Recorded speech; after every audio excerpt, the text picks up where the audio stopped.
Snow creaked beneath boot and bench alike, tracked in clumps from the courtyard and melting into dark seams across the stone floor. Torches guttered along the walls of Winterfell's great hall, their smoke braided with the smell of damp wool and boiled onions, the breath of men and women who had outlasted a winter's war. Shadows from the antlered sconces staggered across banners that had not flown here in years.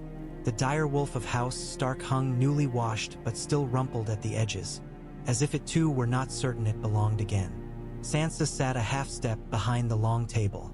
She wore no jewels, only the heavy fur of her father's house clasped at her throat.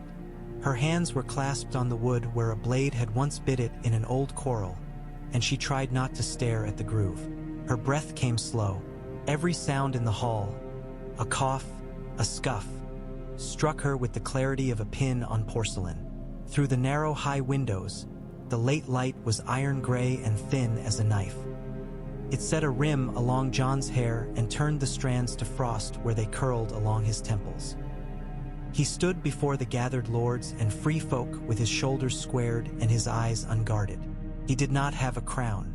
He did not want one. He held himself as he had held himself on the battlefield, attentive to the danger that might arrive from any quarter, willing to meet it with a steady hand and the kind of courage that does not feel like courage in the moment but only like the next necessary breath. Davos stood at his back, weathered as a cliff. Tormund lounged to one side, a smirk lurking at the corner of his mouth, as if this hall were simply another campfire with the wind in its teeth and some fool's song for warmth. Marched along the benches sat men who had bled a little or a lot for Winterfell, for the memory of a boy who once ran with a red-haired girl beside the lakes and ate apples stolen from the stores. Lady Lyanna Mormont was there, still and furious with life, her hands no bigger than a man's palm and her voice sharper than any lord's when she felt like using it. Lord Robert Glover, jaw clenched. Old Lord Serwyn with his broken fingers. Lord Jon Royce, in the dark bronze plates of the veil, stiff as an insult and twice as ready to be delivered. Sansa's gaze slid to the back of the hall. Peter Baelish leaned in the lee of a pillar as if he had grown from the stone, as if he were part of the architecture itself, present and useful and easily ignored. He tilted his head when he caught her looking, the faint curve of his mouth difficult to read in the flicker of torchlight. She looked away. She knew the shape of his ambition now. It had edges. Lyanna Mormont rose in a rustle of wool and steel. "We know what he is," the girl said, and her voice traveled along the beams overhead as if the old castle were carrying it. "Not some Kneeler's lordling who hides when the snow blows. He bled for us at the front. He called half the north and they came. He lost and kept on. He took back this hall and gave the dead their due." She lifted her chin at Jon. "Some of you stayed behind your doors until the wind was quiet, and now you've remembered how to shout." Robert Glover, to his credit, did not shrink. "I failed the Starks," he said, "and I beg the Starks' pardon. But no man calls me craven." "No one needs to," Lyanna said coolly. "We know what we know." Murmurs rose and mingled like cold water over stones. Davos's mouth twitched. Tormund snorted like a horse. Sansa closed her eyes for a moment and listened to the hall gather itself. She had learned what it meant when many voices became one. It was not predictable. It was not safe. It could crown men and ruin them with equal ease. Jon Royce stood. "If we speak of crowns, we must speak properly. Who holds the blood right to Winterfell? Who holds the North by more than the favor of a shouting crowd?" Jon's eyes went to Sansa, unthinking, the way they always did when someone asked about the past. Sansa's throat tightened. There it was again, that habit neither of them had chosen, born of loss. She almost wanted to stand for him. She almost wanted to lay a hand on his forearm and feel the bone beneath, the heat of him, to anchor herself to that simple human fact. Instead, she kept her fingers interlaced. The room was watching. Little courtesies were swords here. "I never asked to lead," Jon said into the press of attention. "But the dead are coming. We can argue about proper while we're warm and fed, or we can put grain in the cellars and drag glass from the rock and teach boys and girls how to notch arrows without shivering. I am not my father's son in his halls. I am a bastard, but I will do the work. Tormund called, elbowing a sour-faced Serwyn retainer who nearly toppled from the bench. He will do the work. He's a little man with a big... He stopped when Lyanna's eyes landed on him. Sword, he finished. Laughter, uneasy and grateful, relieved the bend of tension. Even Royce's stiff shoulders loosened. Sansa let out a breath she had not realized she'd drawn. She had thought herself beyond such brittle fear. She had been wrong. The heavy door at the far end of the hall boomed. It was not a gentle knock. It was a blunt demand, wood on wood, the kind of knock soldiers made when they brought news no one had asked for. The laughter snapped in half and died. A guard at the door yanked it open and stumbled back when the wind shouldered its way in. Snow scudded across the flagstones. A sudden ghost storm. Figures hunched beyond. A rangy man in black, Dolorous Ed, Sansa recognized with a start, and a girl with a hunter's legs and a stubborn set to her jaw. Between them there was a sled, and upon the sled, wrapped in furs like a parcel for a god, there was a boy. Sansa did not remember standing. She did not remember crossing the space between the high table and the door. She only knew, in a breathtaking and terrible rush, that she was moving, and that the wind laid a hand like a cold father on her hair as she came within arm's length of the boy on the sled. "Mira Reed," the girl said, breath pluming. "We came through Eastwatch. He would only come here." It was Bran. The shape of the face had changed, thinned by hunger and night. The mouth was the same, the unruly stark mouth that never quite learned to hide what it felt. His eyes had gone strange. That was the first thought Sansa had, and she regretted it instantly, as if it were cruelty to notice. But it was true.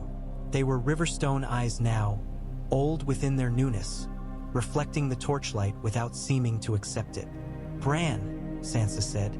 She knelt without thinking, and her knees hit the icy stone. She reached and then hesitated, fingers hovering over the fur at his shoulder. Touch had become a complicated thing in Sansa's life, freighted with old lessons. She made herself settle her hand. Bran blinked as if the motion had caused ripples under his skin. "It's good you came home," Jon said behind her. She heard him as if from the far end of a long corridor. The words cost him nothing and everything. Bran's gaze moved to Jon, and then lifted, as if he were looking at something behind Jon that no one else could see. When he finally spoke, his voice was quiet and far away, the voice of someone who had been listening a long time and was tired of the noise. "I couldn't go anywhere else," he said. "The roots are here." Davos cleared his throat. He alone seemed capable of treating this as it was, a cold problem with a cold solution. "Get the boy to a fire," he snapped. "You, lad in black, help with the sled. Girl, find hot wine. God's wood or great hearth. Quickly." The hall stirred, its fascination shifting to utility. Sansa guided the sled with Ed and Mira along the wall, her mind awake in a feverish way, counting steps, measuring faces. She watched Peter watching. She saw Royce lean to mutter to the knight at his elbow. She heard Lyanna's brief, indrawn breath, the sound of a child who had seen her own damnation and refused to recognize it. They set Bran near the central hearth, where the old iron kettle hung and smelled of onion and bone. Someone laid a bearskin across his knees. Bran did not shiver. He watched the fire as if learning a language from first principles. Sansa crouched to meet his eyes. "Bran," she said again, because saying his name felt like asking the world to hold steady. "Do you want?" "I want," Bran said, and his gaze slid again beyond her shoulder. "I want to speak." He would not be denied. The hall felt it. Men who had already turned back to their bowls and mutters found themselves facing the boy in his wolf furs, as if he had tugged a cord and drawn their heads around. Jon did not move from where he stood. He did not look angry or frightened. He looked wary, as if he knew what it cost to be the subject of other people's decisions. Bran took a breath.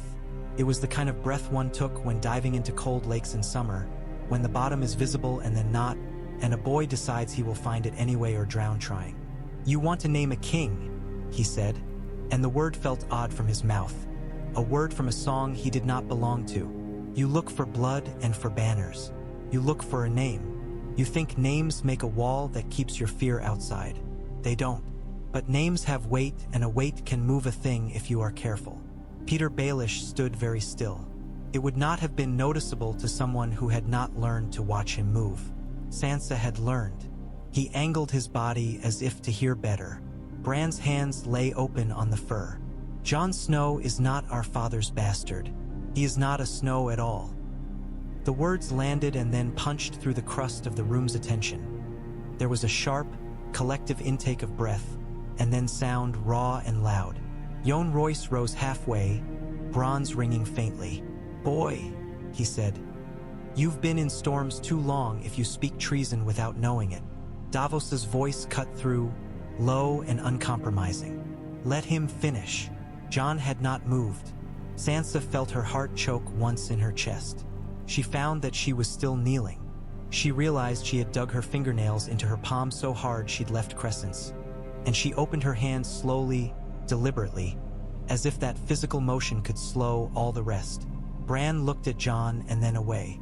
"At the Tower of Joy," he said, and the name meant nothing to most ears and everything to a very few. "Our Aunt Lyanna lay in blood and whispered a promise to our father. She had borne a child in secret. She was frightened he would be killed for his name. She asked Ned Stark to take him and call him his own. He did. He broke the vows he would never break for himself because she asked and because the child would die otherwise." The fire's light shifted. Someone, Sansa did not look to see who, crossed themselves with thumb and forefinger as if to ward a sudden ghost. Jon Royce's mouth twisted. Lord Glover swore under his breath in a voice like torn cloth. "Whose child?" Lyanna Mormont demanded, chin lifted like a sword point. Bran turned his head. For an instant, for the length of a breath or less, Sansa saw the boy in him again, the one who had been held in his mother's lap and laughed. It was gone in the next blink. "Rhaegar Targaryen," he said. "They were wed. The child is theirs." The words cracked through the room. It was not a murmur now. It was an uproar that felt like rising heat, like the edge of a riot. Davos's hand found Jon's shoulder without looking. He anchored himself in that touch and hoped the lordling would not shrug it off. Tormund laughed in disbelief and shook his head as if to say, "Now this should be a good telling around a fire." Royce was speaking already, harsh and sharp, and Sansa could not hear the words for the rush in her blood. She found herself standing again and did not remember how she had moved. Jon's lips parted. He did not speak. "Lies," someone said, and the word traveled. "Targaryen tricks," someone else spat. "The Mad King's get. He's fought for us. He lied to us?" Ned Stark lied, the Honorable. "He lied to save a babe. He's a dragon. He's a Stark. He's neither." Voices collided and fell. Sansa's attention snapped to Peter like a flint. His eyes were bright with interest and calculation, and for a heartbeat she saw him as he saw the room. A machine with cogs and sockets, a problem that could be solved with the right pressure at the right moment. He flexed his fingers once against his belt. He was ready to feed the fire. "Enough," Davos said. He did not raise his voice. It landed like a stone in a river. The water had to move around it. "If the lad says he saw it, then he saw it. You know little of the things that walk this world now. He has the sight." He looked at Bran with an expression that was both wary and respectful. "I." Bran's eyes did not change. "I see," he said. "I can show if you like. I can tell you the smell of the blood and the exact words she said and the feel of the sheets beneath her hands. I can tell you the pattern of the frost on the tower window. It does not matter what you believe. It matters that it happened." Royce's face worked. "It matters very much whether we choose a Targaryen as king over the North," he insisted. "The Starks burned by Aerys. The North bled for Robert's war, and you would crown the son of the man who stole." Stole? Sansa heard the word and tasted bile. She was not that girl anymore. "You will not slander my aunt in this hall," she said, and there was ice in the words that surprised even her. She had been in rooms where men decided what names meant. She had lived through it. "You were not there. You do not know. We brought home a child to his father, and his father kept him safe. If you think honor was easy, you do not know Ned Stark at all. The old bronze of Royce's armor seemed to tarnish as he glared. He would not yield to her. It was not in his shape to yield. Jon's voice came at last, quiet and carrying. "I am Jon," he said. "I do not know what else to be." Silence fell in the wake of it, as if the hall itself had paused to hear what a man called himself in the face of the world's insistence otherwise. Lyanna Mormont looked from Jon to Bran and then to Sansa, as if she were adding figures in her head. "Names do not draw a bow," she said matter-of-factly. "They don't keep you warm on the wall at night. He fought like a Northman and bled like a Northman. If we put him out because his father wore silver hair, we deserve the winter that takes our last sheep." "It is not so simple," Lord Glover protested, but his voice had lost some of its iron. Peter stepped forward then, as if regretful but compelled by duty. "Forgive me," he said, and even his apology felt like a compliment to the people hearing it. "This is, above all, a Stark hall. It must not become a place where a Stark's claim is treated like an afterthought. You all speak of blood and banners. The North remembers. The North's memory is a ledger written in blood. Lady Sansa Stark is standing here, trueborn, daughter of Eddard and Catelyn, sister to the murdered, wife no longer to a monster. She should be called, and then your Targaryen nephew can do the useful work he offers as a general. I mean, no insult. It is sound counsel." He smiled as if he were weary of being so sensible. In the corner, a man who had nearly shouted himself hoarse found his earlier anger transmuted into certainty. Sansa felt the hall tilt. She knew how quickly a suggestion became a decision once people recognized in it the shape of their fears. Jon did not look at her. He was looking at Bran. The boy on the fur blinked, and, just for an instant, the strange veneer slipped. He looked like a younger brother who had done something necessary and misunderstood. Sansa's chest hurt. "I will not wear a crown if it makes us weaker," Jon said. "If it cuts this hall in half, it is poison. We cannot afford poison with what's coming." "What is coming," Royce said roughly, "is a reckoning for the South. Cersei Lannister sits the throne and sends gold to hire swords while we make fools of ourselves choosing a king who isn't." "And the dead," Jon said. "The dead are coming, Lord Royce. They always are, it seems," Royce snapped. Sansa found her voice. "Then let us make a shape for our strength," she said. "If my blood steadies the North, take it. I will not have us shattered because my brother is who he is. We can be what we must. If you need a Stark to hold the keys to the cellars and count the grain sacks and bargain with the lordlings while Jon leads our armies and keeps us alive." She swallowed the fear that rose in her, the old fear that offering herself was always the cost of peace. "Then you have me." Jon's head turned as if he could not help himself. Their eyes touched like hands. There was no argument in his gaze. There was grief at what the world asked. Lyanna Mormont stood, jaw tight. "Then we call her queen," she said. "And him," her mouth quirked, "him we call what he's always been. The one you send when you mean to keep breathing." The hall, volatile as spring ice, found purchase on that. There was muttering, inspection, a brief attempt at resistance from a cluster near Royce that dissolved under the sheer ugliness of another fight breaking out. Someone tried to shout, "King," again, and the word died on the beams as if smothered. Voices reshaped the air.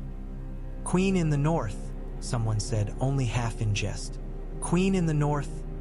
Lyanna rang back flatly, and that did it. The chant found itself and rose, awkward at first, then sure-footed, like a colt learning its legs. "Queen in the North, Queen in the North." Sansa stood with the sound passing through her. She did not smile. She did not cry. She heard the memory of her father's voice as if it had reached over years and led her here. "Hold fast. Do not break." She looked for Peter and found him watching with an expression that imitated pride badly. In his eyes there was simple hunger. She met his gaze long enough that he turned away, faintly irked. It was a small victory and she accepted it. When the chanting thinned and the hall settled into the low thunder of conversation, Jon crossed to Bran. He went to one knee without hesitation, as if he had been shot clean through with an arrow and did not have to decide whether or not to sit. "Did you have to do it here?" he asked his brother softly. Bran's Riverstone gaze held him. "Yes," he said. "Sound carries." John huffed a breath that might have been a laugh and might have been nothing. "I keep thinking of Father holding his breath to keep a promise." "He let it out," Bran said, and that voice had mercy in it, a mercy alien to his new shape. "Today." John's jaw worked. "I am not angry with you," he said, and as he said it, Sansa believed it. He did not hold grudges the way other men did. They sank inside him and turned to questions that he carried like stones in a pocket until they wore him smooth or broke him. "I just don't know what to do with the space that opened." "You fill it with work," Davos suggested dryly, appearing like a tide. "I recommend it to all men. Keeps the hands warm." John's mouth twitched again. "You heard the Queen," he said, and he inclined his head as he caught Sansa's eye. The word felt like a bridge thrown across a chasm. "There's grain to be counted and ravens to send. The dead, the walkers, they do not wait on forms." Sansa came to them then and lowered herself to Bran's height. Snow still speckled the dark of her lashes, melted and refrozen, so that they sparkled when she blinked. "We have much to speak of," she said. "But not now, not with the Hall all teeth. Will you go to the gods? Wood with me when you've warmed your hands." "There is a face in that tree I know," Bran said distantly. "Yes." They did not crown her with metal. That night, in the godswood beneath the weeping canopy of red leaves, where the heart tree's pale bark cleaved itself like flesh, the small folk and the high alike stood in the snow and set their eyes on the woman who was Sansa Stark and not Catelyn and not any other and was entirely herself. The old gods had never had much use for ceremony. The wind made threadbare banners snap against their poles. Some woman with sinewy hands who had worked in the kitchens all her life took a length of dark wool and fastened it about Sansa's shoulders with a wooden clasp carved into a direwolf's head, and that was as good as any crown. Sansa lifted a bowl of cold water cupped out of the snow, and her breath turned white against it, and she offered a little of it to the heart tree in an old gesture her father had shown her once before she cared about the meanings of gestures. The bark drank and gleamed. "Queen," Lyanna Mormont said. She did not shout. The word carried. It had edges and it was not fragile, even though the girl was small enough that the snow could swallow her if it wanted. Sansa met the eyes she could meet and did not lower her head to the ones she could not. She was through with lowering her head unless it was to pick up some necessary burden.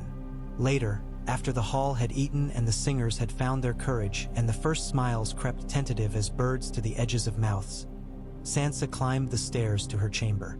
The corridors were warmer than they had been, as if the castle had lifted its shoulders back to a home shape and begun to hold heat like a living thing. Ghost was lying across Jon's door, the white of him iced with frost. He lifted his head and huffed as Sansa passed. She touched his ear lightly. He tolerated it with the patience of a cat that has discovered dignity. In her chamber, Peter was waiting. He had posted himself near the window, where the draft would lift and play with his hair when the shutter slipped. He liked an entrance he did not have to make with his feet. Sansa shut the door with deliberation and did not ask him how he had come in. "My queen," he said, tasting the word like wine. "Don't," Sansa said. She was too tired to be toyed with. "If you want to be useful, tell Lord Royce to keep the Vale Knights in good order and not to listen to his own voice so closely that he can't hear anyone else. You brought them. They will follow you if you make a show of it. Make a show of it." His smile did not falter exactly. It turned inward a degree. "You were always more direct than people believed," he said. "It delighted me once. I do not care to delight you." She paused. She felt the thing she needed to say and was, in the strange way she had learned this winter, grateful to herself for noticing it. "Do not speak of my aunt that way again. What you call theft and what the world calls theft are not always the same. The gods have their own ledgers. It is not your book to balance." He studied her. "You sound like the gods breathe in your ear when you sleep," he said softly. "Does the boy tell you what he sees?" "He tells me what I ask," she said. And sometimes he tells me what I did not ask and needed anyway. Peter's eyes cooled. It is dangerous to make yourself a shape that can only be filled by the past, he murmured. It leaves no room for a future. Then be careful you are not trapped in the past shape you have chosen, Sansa said. The one where a girl did not know what you were. When he left, he did not try to kiss her. Felt like a victory. She sat by the window and watched the torches on the battlements flicker in the wind. Somewhere below, farther west, far beyond her sight, the sea was bucking itself against the rocks in the dark. Somewhere south, dragons dreamed in their shells or out of them. Somewhere north, beyond any torch or banner, a wind walked with purpose. She drew the fur more closely around her and let herself think of her father's hand on her shoulder once. The weight of it, the steadiness. She had his steadiness now. She had found it in herself and no one could take it from her. In the morning, a raven came. It landed with a thunk on the sill of the maester's tower and glared at Wolken as if he had offended it personally. Its leg carried a brass tube, and within the tube was a letter, and within the letter there were 2 pieces of news braided like strands of rope. The first from a man named Tyrion who claimed, with a kind of half-humor that read like sincerity, to have traveled with Sansa once and to wish her only good. The second from a man called Samwell Tarly, whose handwriting was careful and large. The first said, "The Queen Daenerys Stormborn of House Targaryen is come home and sits at Dragonstone. She would speak with the North, if the North is ready to speak with her. There is a common enemy and we have not time to argue our mothers. Send whom you will. You have my word that he or she will be safe." The second said, "There is dragonglass in great quantity beneath Dragonstone. Kills the dead. It is there for the taking if you have ship and pick and will." Wolken read both and went very still. He had been maester to a monster and had learned in that time that fear without a plan was a stupid thing. He sent the ravens to where they ought to go and added a note of his own to Sansa's chamber. "Come at once." They gathered again in the council chamber where the walls held old maps of the North that had faded to ghosts. Jon leaned over the table. Davos stood with his hands behind his back and looked at the letters as if they might sprout teeth. Tormund propped himself in a corner and ate a heel of bread with a satisfaction that had nothing to do with letters. Lyanna Mormont took up a stool as if it were a throne and swung a boot in the air without shame. Royce arrived last, armored already as if the words might become arrows any moment. Peter slid into the room like a cat that had been fed elsewhere and was only here out of curiosity. Sansa laid the letters down without comment. "He says he traveled with me," she said of Tyrion, and some corner of her mouth bent in a shape that was not a smile. "He did. He was the only Lannister who did not want me dead. If this is a trap, it is an elaborate one." "When did a Lannister ever hesitate to make an elaborate trap?" Royce demanded. "When it requires more gold than he can spare," Davos said. "Look at the other hand. Dragonstone Samwell Tarly. I recall the lad. Kind heart. Good eyes. If there's glass and a mountain of it, we need it. If it's a ruse, it's the cleverest kind, where the lie is useful even if it's true." Jon's finger traced a line from Winterfell down through White Harbor and then along the coastline to the hooked rock of Dragonstone. "I'll go." "You will not," Lyanna Mormont said at once, simply because someone had to object. She did not even look at him when she said it, which made her refusal more dismissive. "Queen Sansa should send someone who will come back." "He will come back," Davos said quietly. Lyanna flicked him a glance and then shifted to Sansa. "We just set the hall to rights. Don't let the Dragon Queen spin him into her web and leave us with eggshells." Sansa had imagined those words before a single raven feather had fallen into Wolken's palm. She had heard them in Royce's voice and in Glover's and even in her own when she permitted herself to be cruel. She put her palms on the table and felt the cold in it. "He must go," she said. "They will listen to his voice, to his name. It is political work and he hates it. That is why it should be him. I will hold the North and get the harvest in. He will go with Davos and a few, not an army." Jon's head tilted. He knew the shape of his sister's moves now the way a fighter knows the shape of his opponent's shoulder when the blow is coming. Who speaks for you if you're an hour too long in your counting? The same men who always have, Sansa said. The ones who look at their wives and their children and decide to do what keeps them alive. I will have the Vale Knights watch the roads. Lord Royce. She met his eyes deliberately, watching him swallow his distaste. You brought them at Lord Baelish's request. I'm asking you myself now. If you serve the Lady of the Vale in all things, I am also that lady's cousin. You will be serving your house properly to serve me. Words upon words, Royce said, but there was something like reluctant respect in the lines of his mouth. He had been born into a world where a woman's word had weight only if it were wrapped in a man's. He was trying to remember how to change. Tormund tore another bite of bread. I'll go too, he said with his mouth full. I've always wanted to see what sort of hips a dragon has. You will stay, Sansa said coolly. We need your men for the trees. We're cutting down half the forest to make stakes for the trenches. Tormund grinned. There was nothing he liked more than being told to knock down trees and make a mess. Jon folded Tyrion's letter into a neat square. I knew him, he said. Tyrion Lannister. He told the truth when it cost him nothing and when he could make it sound like a joke. He may tell the truth now. He looked at Sansa. If I go as your man, not as anyone else's. Sansa felt the words settle into her like a stone in a stream, a new contour that the water would learn to move around. As the North's, she said. As your own. They left the next morning, before light had settled, riding out past the winter-whitened fields and the people who lifted their heads from their tasks long enough to watch the dark figures slide between the drifts.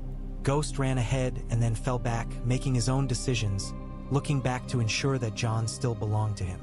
Davos had a ship in White Harbor that could carry them. It was not beautiful, but it was stout like Davos. Tormund swaggered down to the quay to see them off and bawled something obscene about sailors, which made Davos grimace and Jon actually smile. Sansa stood with Bran on the outer wall. The snow dusted them like old flour. The south is warm, she said without expecting an answer, because she could not help thinking of it. Sometimes, Bran said, and sometimes it burns. Do you see him? She asked, because there were questions she had learned to permit herself to ask and questions she guarded like thin ice. She was not sure yet which kind this was. I see a shape like him with a wolf running at its heels, Bran said. And I see an island of rock with a castle like a dragon's back. And I see a woman with a crown she did not make and dragons that are stones until they are not. Helpful, Sansa said dryly. I am not here for helpfulness, Bran said. I am here to keep the roots from sighing too loudly. She laughed then, not because it was funny, nothing about any of this was funny, but because it felt like shaking off a layer of frost. She slid her hand into his and felt how cool it was and how sure. Thank you, she said. At Dragonstone, the sea struck and never thought to be finished. Jon stood there with the spray on his face and thought of wild nights on the wall when the wind made wolves of itself and howled around the stones. Little waves ran back down the rocks and made a million bright seams in the black slick like cracks in old pottery. The Dragon Queen waited in a hall that had been carved to frighten men and had outlasted its original purpose and become simply itself. Stone like bone, ribs arching overhead, shadows sitting like ravens on the supports.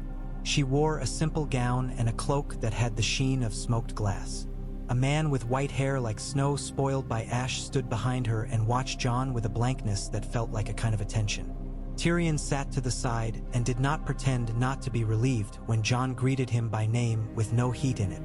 You came, Daenerys Targaryen said, and there was no triumph in it. There was, in fact, an absence of triumph. She spoke as if she had feared no one would come, personally or otherwise, and had decided not to be disappointed by it. I did, Jon said. There is glass beneath your mountain. Kills the dead. We need it. You could have sent men to steal it, she said, almost idly. I could have, he agreed. But I was told once that working with people is better than working against them if you mean to keep them for more than a season. The corner of her mouth bent. A wise person told you that. A little man, Jon said. He glanced at Tyrion and then back at her. I'm told I'm less good at the thinking parts. I didn't say that, Tyrion objected blandly. You implied it. Davos stepped forward a half step and put a hand against Jon's back as if to remind him there were fewer jokes in him than he knew. I am Ser Davos Seaworth. I do the thinking as little as possible for our lord. Daenerys's eyes went to the hand at Jon's back and then to Jon's eyes. Do your people know who you are? She asked bluntly. They know enough, he said. And do you? Her tone held no mockery. She asked as if she were asking about the weather past the horizon, a thing a person might or might not have knowledge of without malice. Jon held her gaze and found in it something that did not change when the sea crashed or the wind flexed. I know I have a job, he said. I mean to do it. She did not ask him to bend any knees that day. Perhaps it was the salt, which can make simple things bitter if you throw it about too freely. Perhaps it was the dead gull on the rocks below that had become a lesson in futility to all who saw its limp wings. Perhaps it was the letter she had received from a friend in the East who reminded her, with tenderness and cruelty in equal measure, that a throne can turn you into the worst version of yourself if you forget that it is only a chair with a nicer view. They went out onto the promenade that looked down on the Black Sea. Dragons flung and fetched themselves in the sky with the drunken grace of creatures who were made for too many kinds of air. When one of them, green, narrow-headed, curious, dropped down low and peered at Jon with eyes like the inside of an emerald, Jon did not reach or step back. He took a breath and let it out slow. The dragon blinked and blew warm breath that smelled of cooked fish and old bone, and then labored back into the sky again with a sound like an old bell. Your nephew, Tyrion said later, after the first long conversations. After they had eaten something and Jon had watched the way the queen's hand moved when she set down a knife. He's very like you. He's a dragon, Jon said. Came out without rancor and almost no irony. Not so different, Tyrion mused. Both of you made to burn and not to be burned. Sam's letter arrived on the third day. It came while Dawn was trying to decide whether it would take the sky out of the sea's hands. Jon read it alone and then not alone. He took it to the queen because there was no use in secrets when they were this shape. It was very simple, after all. A quiet note in large hand stating that a marriage had been made and a marriage had been unmade, and then another marriage had been made, all in a small room with a priest who had no idea he was changing a kingdom. There was a scrawl near the bottom that was either an apology for the handwriting or for the news or both. My lord, Davos said carefully after. Well, I am not, Jon said. Any more or less than I was when I came down these steps, Ser Davos. That may be true, Davos admitted, but the steps will feel different. Daenerys listened to it all and said very little. When she finally spoke, she said, we could marry. And it was not a seduction or a trap. It was an arithmetic. Jon did not flinch. We could, he agreed. And there would be songs and children with hair that confuses old women. And you do not want it, she said. She had not been asked very often if she wanted things. She found it curious to ask it of someone else. I don't know what I want, he said, and there was no shame in it. I know I don't want to put a fire into the hands of men and women too cold to hold it. Not yet. What if we warmed them? She asked, a trace of that old light in her voice, the one that spoke with the certainty of someone bound to an axis. Together. Then we would be clever, Jon said. For now, mine is a closed fist around a few names and a few towns. I will keep them from winter if I can. That's all I can see. She nodded as if he had answered more than the question. Take the glass, she said. Take men to quarry it. Set up forges in those miserable little rooms under the cliff. I'll send ships round to carry it north, and when I come, I'll bring my fires. Will your people call me a foreign queen and spit? Some will, Jon said honestly. Some will spit and some will swear, and then they'll take your hand when they fall into a ditch, and none of it will matter because there will be something clawing at the ditch with a dead man's fingers. Practical, she said. We will need that. He thought later that night, when the wind found one narrow whine in the eaves and played it until the room seemed to sing, that she had looked very young when she said we. He had looked older. The thought bored him. He slept in pieces and woke with the sea in his ears and the shapes of snow in his mind like beasts traveling. Back in Winterfell, Sansa used the days like coins. The harvest had to be brought in before the snow took it. The smiths had to learn to turn their hands to the new work. The girls had to be taught how to string a bow and not tangle the string in their hair. The boys had to be taught how to set a spear at an angle and not stare at the point as if it would answer their questions about death like a priest. She set men to cut trees and men to build walls inside walls. She made the small folk move their beds inward like a woman drawing up a shawl around her children. She sat with the kitchens and planned how to stretch one sack of barley across 3 meals in a week and make it feel like something else entirely. She sent the ravens. She listened to the answers. She listened to the silence between them. She did not permit herself to imagine her brother falling off a cliff or taking a spear or deciding to be brave in that specific way that killed good men. Bran sat when he sat and walked when he walked, which is to say he never walked. He drifted through the gods' wood like a strange pale cloud, leaving furrows where the sled's runners cut. He told her one morning, with no preamble, that Arya was coming home. Sansa gripped the stone of the balustrade and felt its cold through her blood. She had not permitted herself to think of Arya because thinking of Arya felt like remembering that she had a hand she could not use to hold anything. "Good," she said, and her voice had iron in it. Arya came as if the snow had decided to become a girl. She was smaller than Sansa remembered and no less dangerous for it. She moved with the ease of a ferret in a henhouse, and there was a blade in her hand before anyone had the sense to be frightened. When they embraced, they pressed their faces into each other's hair like they were drinking, and then they pulled back and looked as if they had met ghosts or mirrors or both. "You look like Mother," Arya said, and Sansa thought she was ready for the pain of that, and then it turned out she was not. "You look like yourself," Sansa said, and Arya grinned sharp as a small knife. When Arya was told about Jon's parentage, she listened without blinking. "Good," she said at last. "Now our enemies will waste time arguing with themselves about what to call him while he practices ending them." Sansa laughed, and Arya's eyes warmed.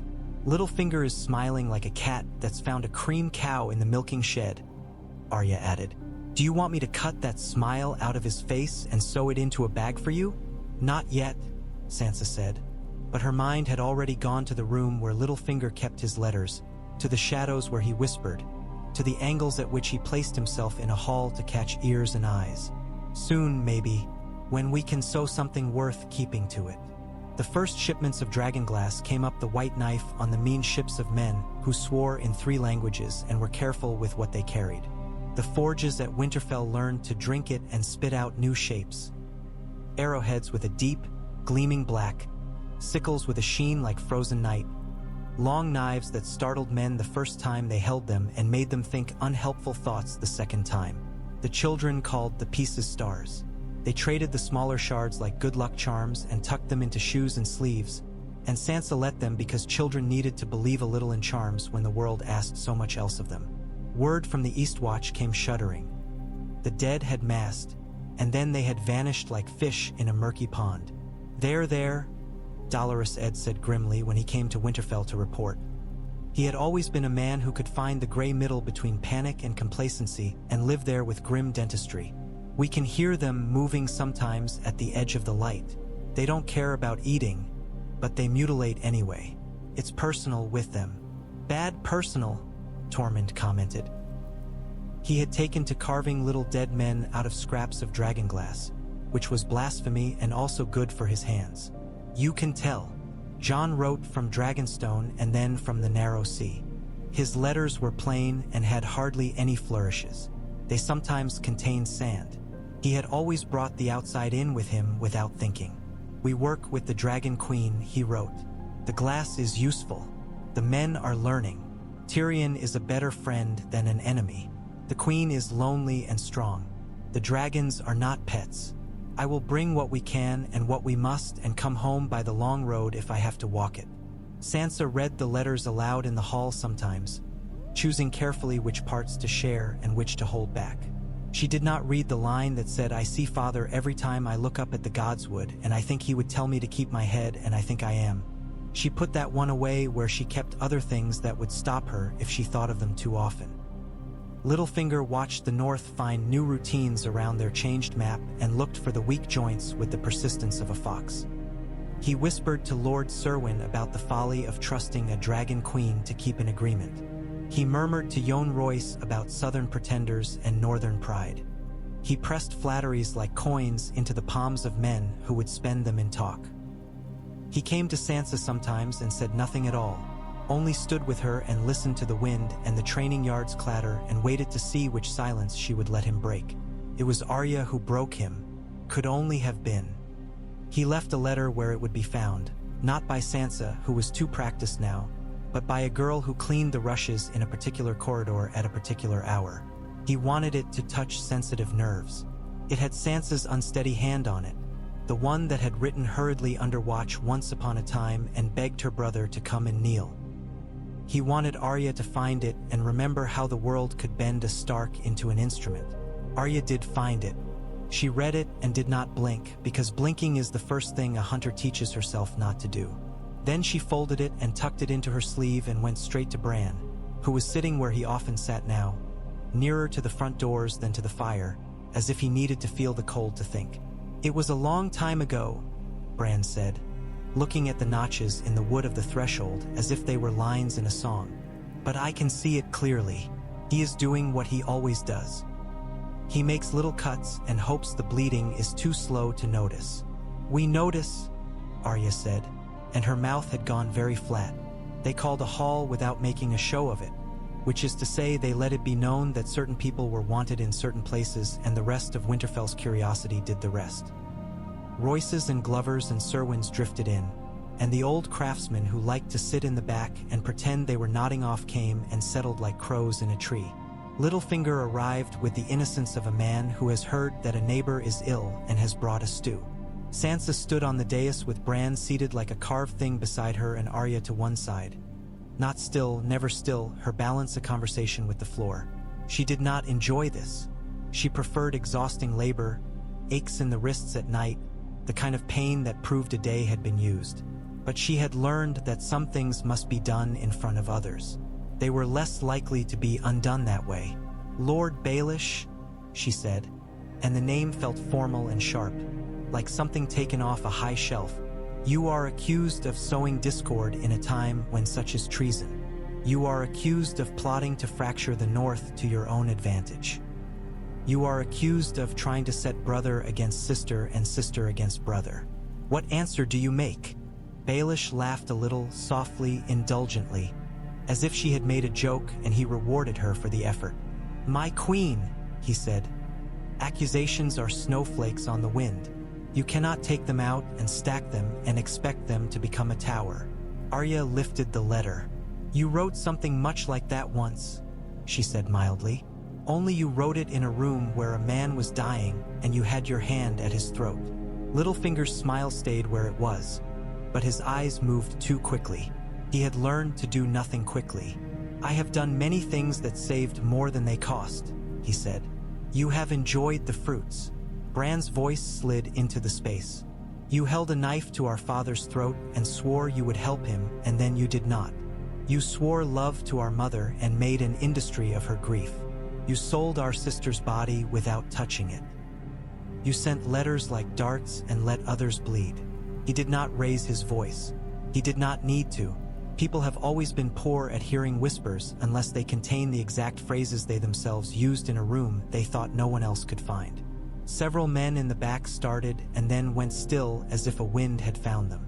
"I deny it," Baelish said, and the first crack in his voice showed, a hairline lurch in the pitch. "You may deny it to yourself," Sansa said.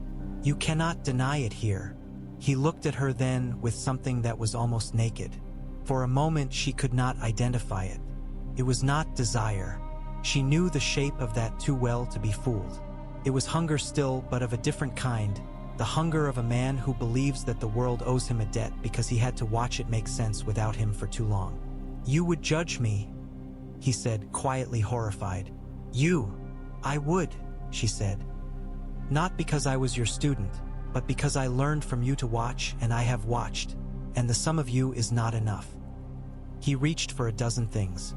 For Royce's nose of grievance, for Glover's guilt, for the old men's soft spots and the young men's pride, for the memory of Sansa's small hands trembling as she threaded a needle in a southern room with too much gold and too little air. He came up with empty fingers. Arya's blade flickered and then was steady again, held across his path as if his retreat were a physical thing. He did not try to run. "Mercy," he said, suddenly honest. "Please." Sansa had not expected to feel anything then. She felt a flash of pity and recognized it with something like gratitude. "Mercy belongs to those who will not use it as a weapon when they get up off the floor," she said. "You would." Arya was very quick. It was clean. Littlefinger sank like a small man learning gravity for the first time. His blood surprised everyone with its color. He had always seemed such a pale creature. The hall exhaled. A weight settled. Not the old weight of his presence, but the stone of something put where it belonged at last. Even Royce, stiff and affronted, bowed his head a fraction. That night, Sansa sat with Bran in the Godswood again. The snow was fine as flour. The leaves hung motionless and red, as if they were frozen drops of rain endlessly on the cusp of falling and never falling. "Do you see it?" she asked, not sure what it was anymore. The future, the dead, the line of the story farther along than she could read. "I see fire," Bran said, "and a wall that falls like sugar, and men running south with their mouths open and no sound coming out."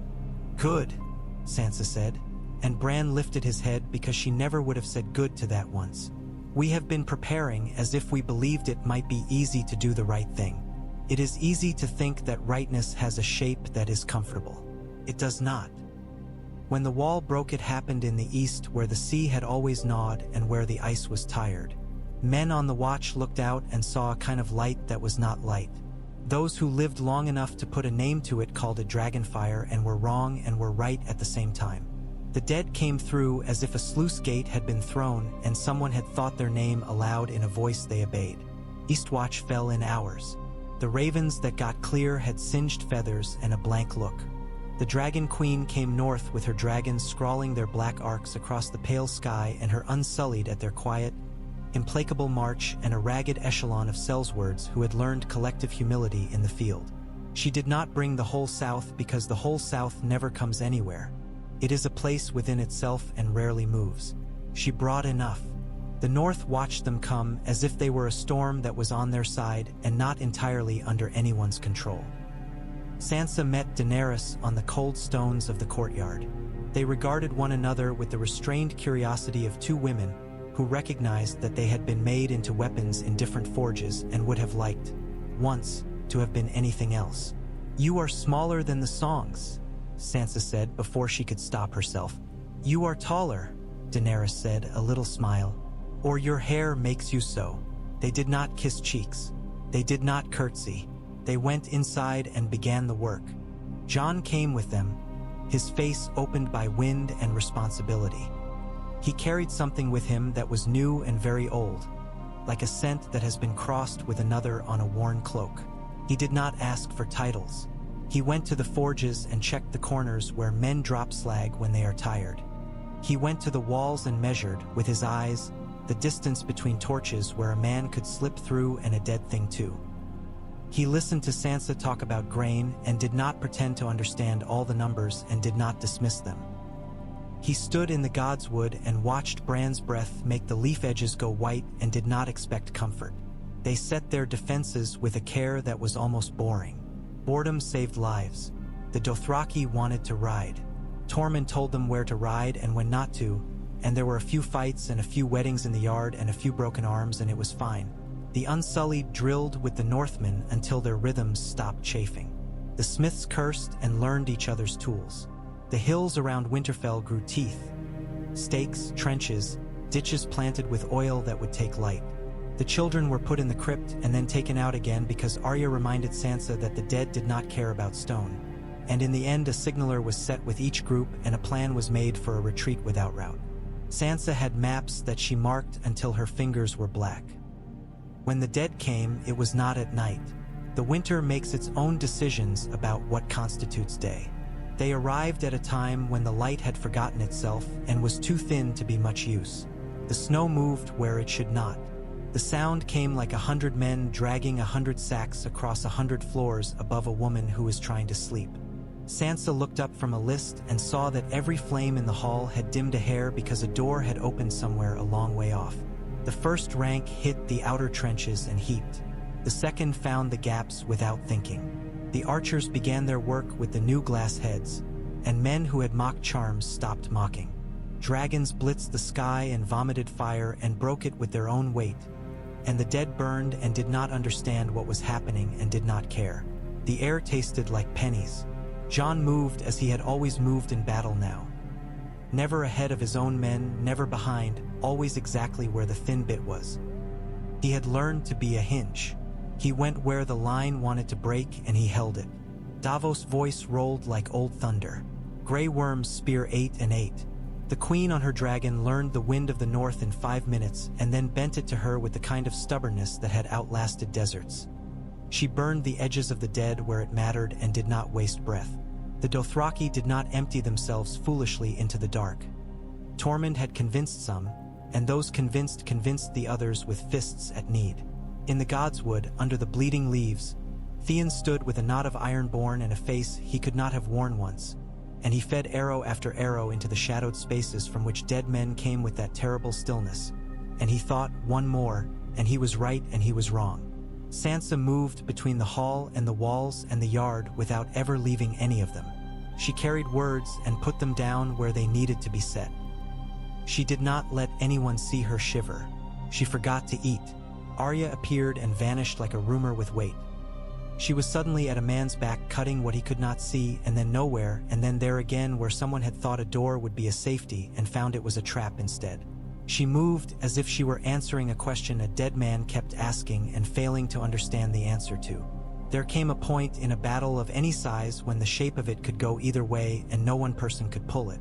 They found themselves at that point at last.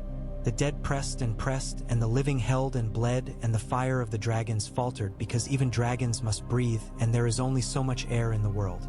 Sansa felt the moment like a current under her feet, and she did not look to Jon because she knew what his face would be and it would not help her.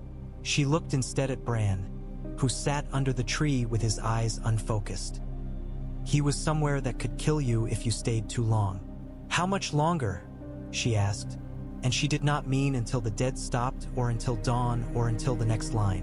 "Until the right breath," Bran said. His voice was very far away. "Until the night takes its final step." There was a movement at the edge of the Godswood. It was only one figure. Sansa's first thought was that it was a man who had lost his mind or his courage and had come to hide. And then the strange stillness of the thing made it wrong. The cold bloomed like a new coin into the space. The leaves around Bran recoiled visibly. Sansa saw it and would remember it all her life, the way living things try to save themselves first. The Night King stepped into the open. He looked like a carving that had tried to remember how to be human and had only come close enough to be offensive. His crown was his brow. His eyes were a color that the world had not meant any eyes to be. He saw Bran and did not hurry. He had no need of hurrying. He took the steps as if he had been told long ago that this is where he should put his feet and came to collect the debt. Theon drew breath and set himself and broke into a short run. For a moment, in the way of these things, the world paused and allowed him one last choice. He made it. He went forward into the cold like a man stepping into the surf to wash, and his first blow landed well and his second better and his third not at all, because he was on the ground. "Home," Bran said, and his voice held the only prayer he had left. The dead king lifted his hand. Time bent its head. A shadow moved behind Sansa's thought. A girl slipped into the blank space that had been left on purpose. Arya came like silence. The dagger cut what it needed to cut because it had been given to her and to this moment by the same hand, which is to say by chance and by love, which are names for one thing. The blue light shattered with a sound Sansa could not name because the world does not have a word for a death so large, and the Night King fell into pieces and the dead fell with him, like a field of wheat learning gravity after a wind stops. There was a sound like a gasp and a sob together from the entire yard, and then something like laughter, and then nothing, and then someone somewhere shouted, and the shouting spread because people will always shout when they do not die. The dragons landed and folded themselves up as if they were not engines at all but animals that had become tired. Jon stood with his hands on his knees like a man who had had to remember to breathe for too long. Davos sat down on the stones without ceremony. Sansa put her forehead in Bran's cold hair and closed her eyes. They counted their dead. They learned the names again and again. The hall opened itself to grief and did not break. The living slept at last like soldiers in a barn and like children in a pew. Sansa stood at the window when dawn finally committed to the sky and watched the cold light find the dragon's scales and turn them into something like jeweled armor, and she thought, all right. Now the next thing. The next thing was south and ugly. Cersei had not sent her armies. She had hired men instead and promised her own people that winter was a northern story told to win grain at discount. She had painted herself into a corner and was willing to paint the rest of the world with fire to escape it. She sent a hand that was not a hand, and then a word that was not a word, and then nothing. The North did not ask for her. The queen from Dragonstone prepared to fly south and break a city. Jon said, as gently as he knew how, "Don't. Why?" she demanded. She had watched the dead fall and had every argument clutched hard in her small fists. Because you think there is a better way?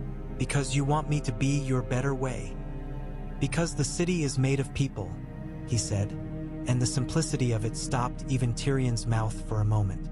You were made to break chains. Chains are not made of brick. If you melt the brick you get rubble, and the chains are still there, only harder to see. She hated him a little for that.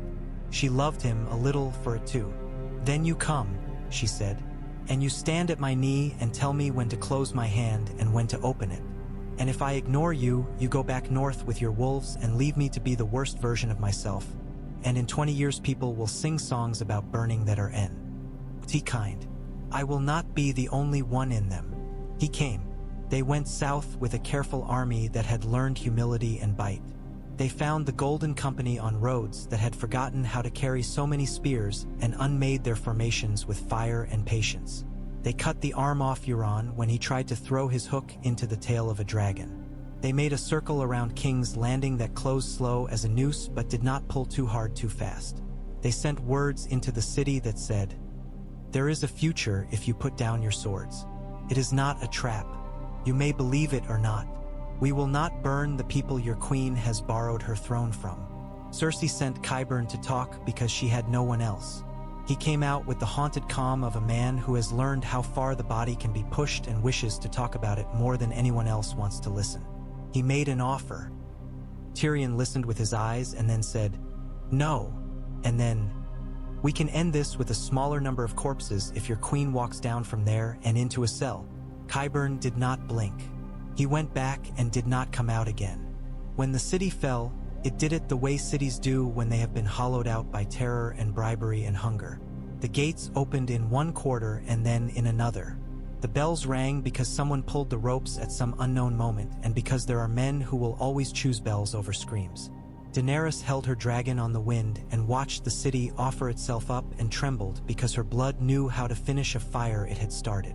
Jon said her name without any title and put his hand on her knee and felt the heat of the scales through leather, and she breathed and did not let go of herself.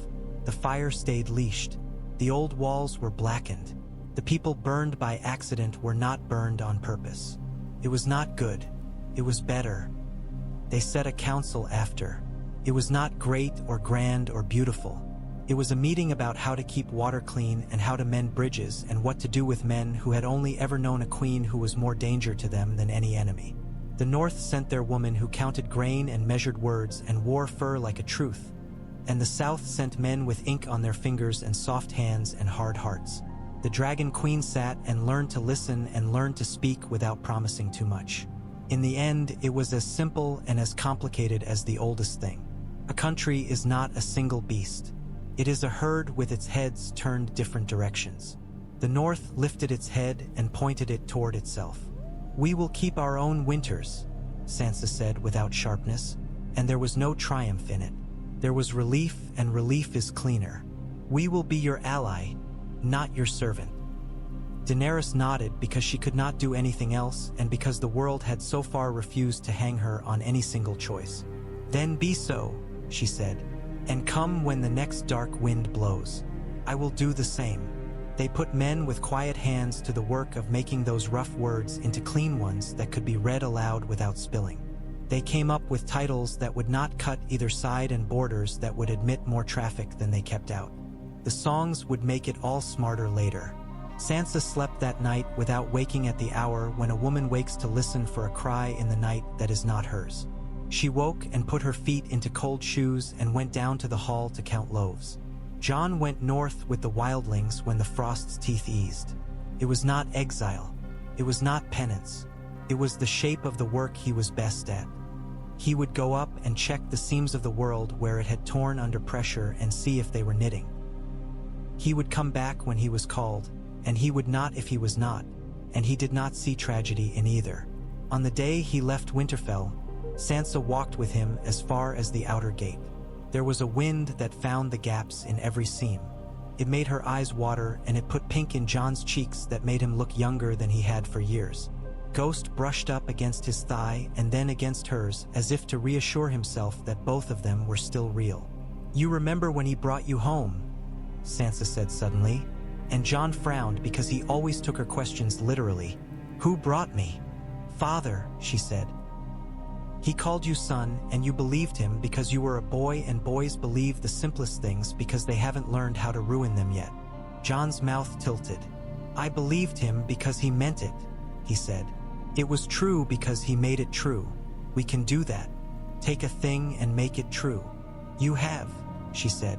"You will again." He looked past her at the godswood. "So will you." He kissed her temple the way a brother kisses a sister when they are old enough not to be embarrassed by it. "Queen," he said. "Jon," she said, and she watched him walk through the gate and watched him go on after that, smaller and then smaller still, until he was only a moving bit of white beside the bigger moving white of Ghost, and then they both were lost against the larger white of the north. She stood there until her cheeks ached and her hands were stiff. Then she went inside because there would be someone who had a question about salt in a barrel, and someone who had a question about which birch to take for spear shafts, and someone who had a question about where to put the new children whose names she did not yet know. She answered the questions. She did the work. She went out to the yard and lifted a practice spear and laughed when Arya cracked her own knuckles and grinned like a girl with apple juice on her mouth. She sat with Bran and listened to the wind report on the distances. She put her head down when she could and slept because sleep was not cowardice. In Dragonstone, where the waves chewed and were not diminished, Daenerys walked a hall that had remembered her and had the grace not to expect too much. She had men who tried to please her and women who tried to guide her, and some who did both. She had dragons who could do neither and did not have to. She stood sometimes on the cliffs and had the urge to step forward because her blood remembered what it was to fly and had never forgiven the earth for being so insistent. She did not step. She learned to love the stubbornness of ships and the humility of coins and the way children in a city would ignore a queen if she did not have bread in her hands. She sent bread. It helped. Nothing fixes anything. Some things improve. Bran sat under the heart tree and looked at the world until it blurred and then found its edges again. He learned to turn away from sight when it tried to make him into an instrument. He told Sansa when a storm was coming. He told her when a certain lord's wife was going to die in childbed, and she sent a midwife in time and the baby came anyway, and the tears shed were a different kind. He did not tell her when she would die because some knowledge was not bread or spear but poison. He could tell the difference. He had learned. The winters of the north were still winters. They still killed the foolish and the unlucky. But there were fewer of both because fewer men stood in consensus to call a clever enemy a friend and a reckless choice destiny. The halls were warm when they could be, and the stories were better. The dead had been sent back to their own business. The living did theirs. Once, on a night when the snow fell in a way that convinced children it would never stop and convinced old men it always does, Sansa went to the godswood alone. The bark of the heart tree gleamed like bone in the moonlight. The air was very still. She stood with her palm on the rough face of the carved god and felt the cold go into her hand and back and into her heart and back, and she thought of a boy who had been brought home and called son and made into a truth. She thought of another boy who had gone to a tower and come down with a story and had chosen to tell it even though it would break things that were easier unbroken.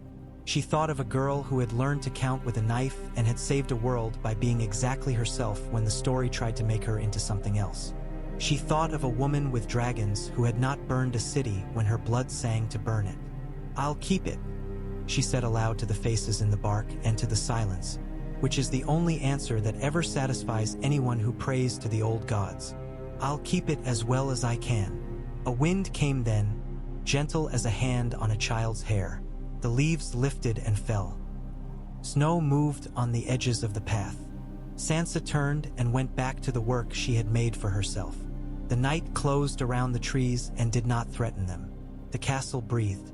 The wolves outside the walls ran their long, necessary paths. In the far north, a man and a ghost paused at the edge of a black stand of pines and listened to the deep silence like a song, and then they walked on. They buried Theon Greyjoy at dawn because dawn was the only time the godswood would permit pity to be spoken aloud. Snow lay thin on the bare earth in a skin fine as powdered bone. The weirwood's red leaves hung like tongues of frozen fire. The men who had tried to follow Theon into the godswood during the long night kept back this time, lined in a bent, respectful arc beyond the roots as if they were careful not to tread the veins of a living thing. Sansa stood with her hands ungloved and her fingers numb, and she found that she wanted the pain because it felt like proof. Yara arrived while they were lowering the wrapped bones. She came on a horse that thought too much of itself and wore a cloak that had taken a hard wind and held it without complaint. She shouldered through the gathered without asking leave and knelt and set her palm to the cloth and did not move for a long 10 breaths. When she stood, her jaw looked like something quarried and not carved. "He died as a man of the Iron Islands never imagined dying," she said to no one and to everyone. "He died doing what he meant." Sansa had thought she had spent her stores of complicated feeling for Theon. She found there was always a deeper seam. She stepped to Yara without thinking, the godswood's air moving like old water around her. "He came home," she said, and it felt like an answer to a question Yara had not asked. When it mattered, he did not look away. Yara's eyes flicked to her, and there was a quick, surprised tenderness there that altered the hard planes of her face without softening them. She said, "it's as much as any of us can hope for." She looked to Bran then, who sat like a white bird on a branch, still as frost. "I'll want words with your boy after," she added, not the least concerned about whether anyone called the boy a prince of anything. Bran blinked, the slow, unsettling blink of a creature who had learned to spread his attention without spilling it. "You already have them," he said, and Yara snorted softly. They poured the first shovel of earth, and Sansa spoke the words the old men had taught her, the ones that did not presume to tell the gods what to do but asked them to notice. She felt Arya at her shoulder like a small, hot coal. Arya had not wept and would not, because she kept her weeping as meticulously as she kept her blades. When it was done and the mound had lost its insistence on being something else, the crowd thinned into smaller shapes and took themselves and their griefs away to wherever they kept them. Yara stayed. She wiped her nose with the back of her hand in a way that would have made old court ladies lurch and said, "I've a fleet that's mine now. And she jerked her chin toward the south in a motion that might as well have been a spit. "Will not trouble us long. I mean to trouble him first." "Euron," Sansa said, familiar with the taste of the name and hating it. "He still has ships." "He has ghosts and paint," Yara said. "He thinks that's the same thing." Her mouth slanted. "Your Dragon Queen's man took his arm. I'd like to take the rest. I'll do it in your name if you like." "In mine." Sansa's eyebrows touched. "The Iron Islands will bend to the queen who holds the south," she said carefully. "They'll bend to anyone who has the sense to let them be and the strength to beat them when they don't," Yara returned without offense. "I gave Daenerys Stormborn my word. It holds. But I know who held the yard when the night snapped its teeth."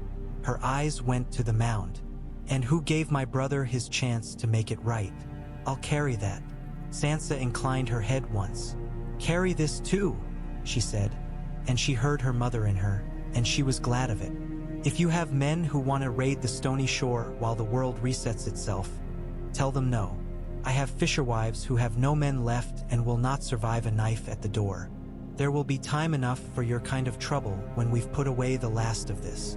Yara grinned like a cut.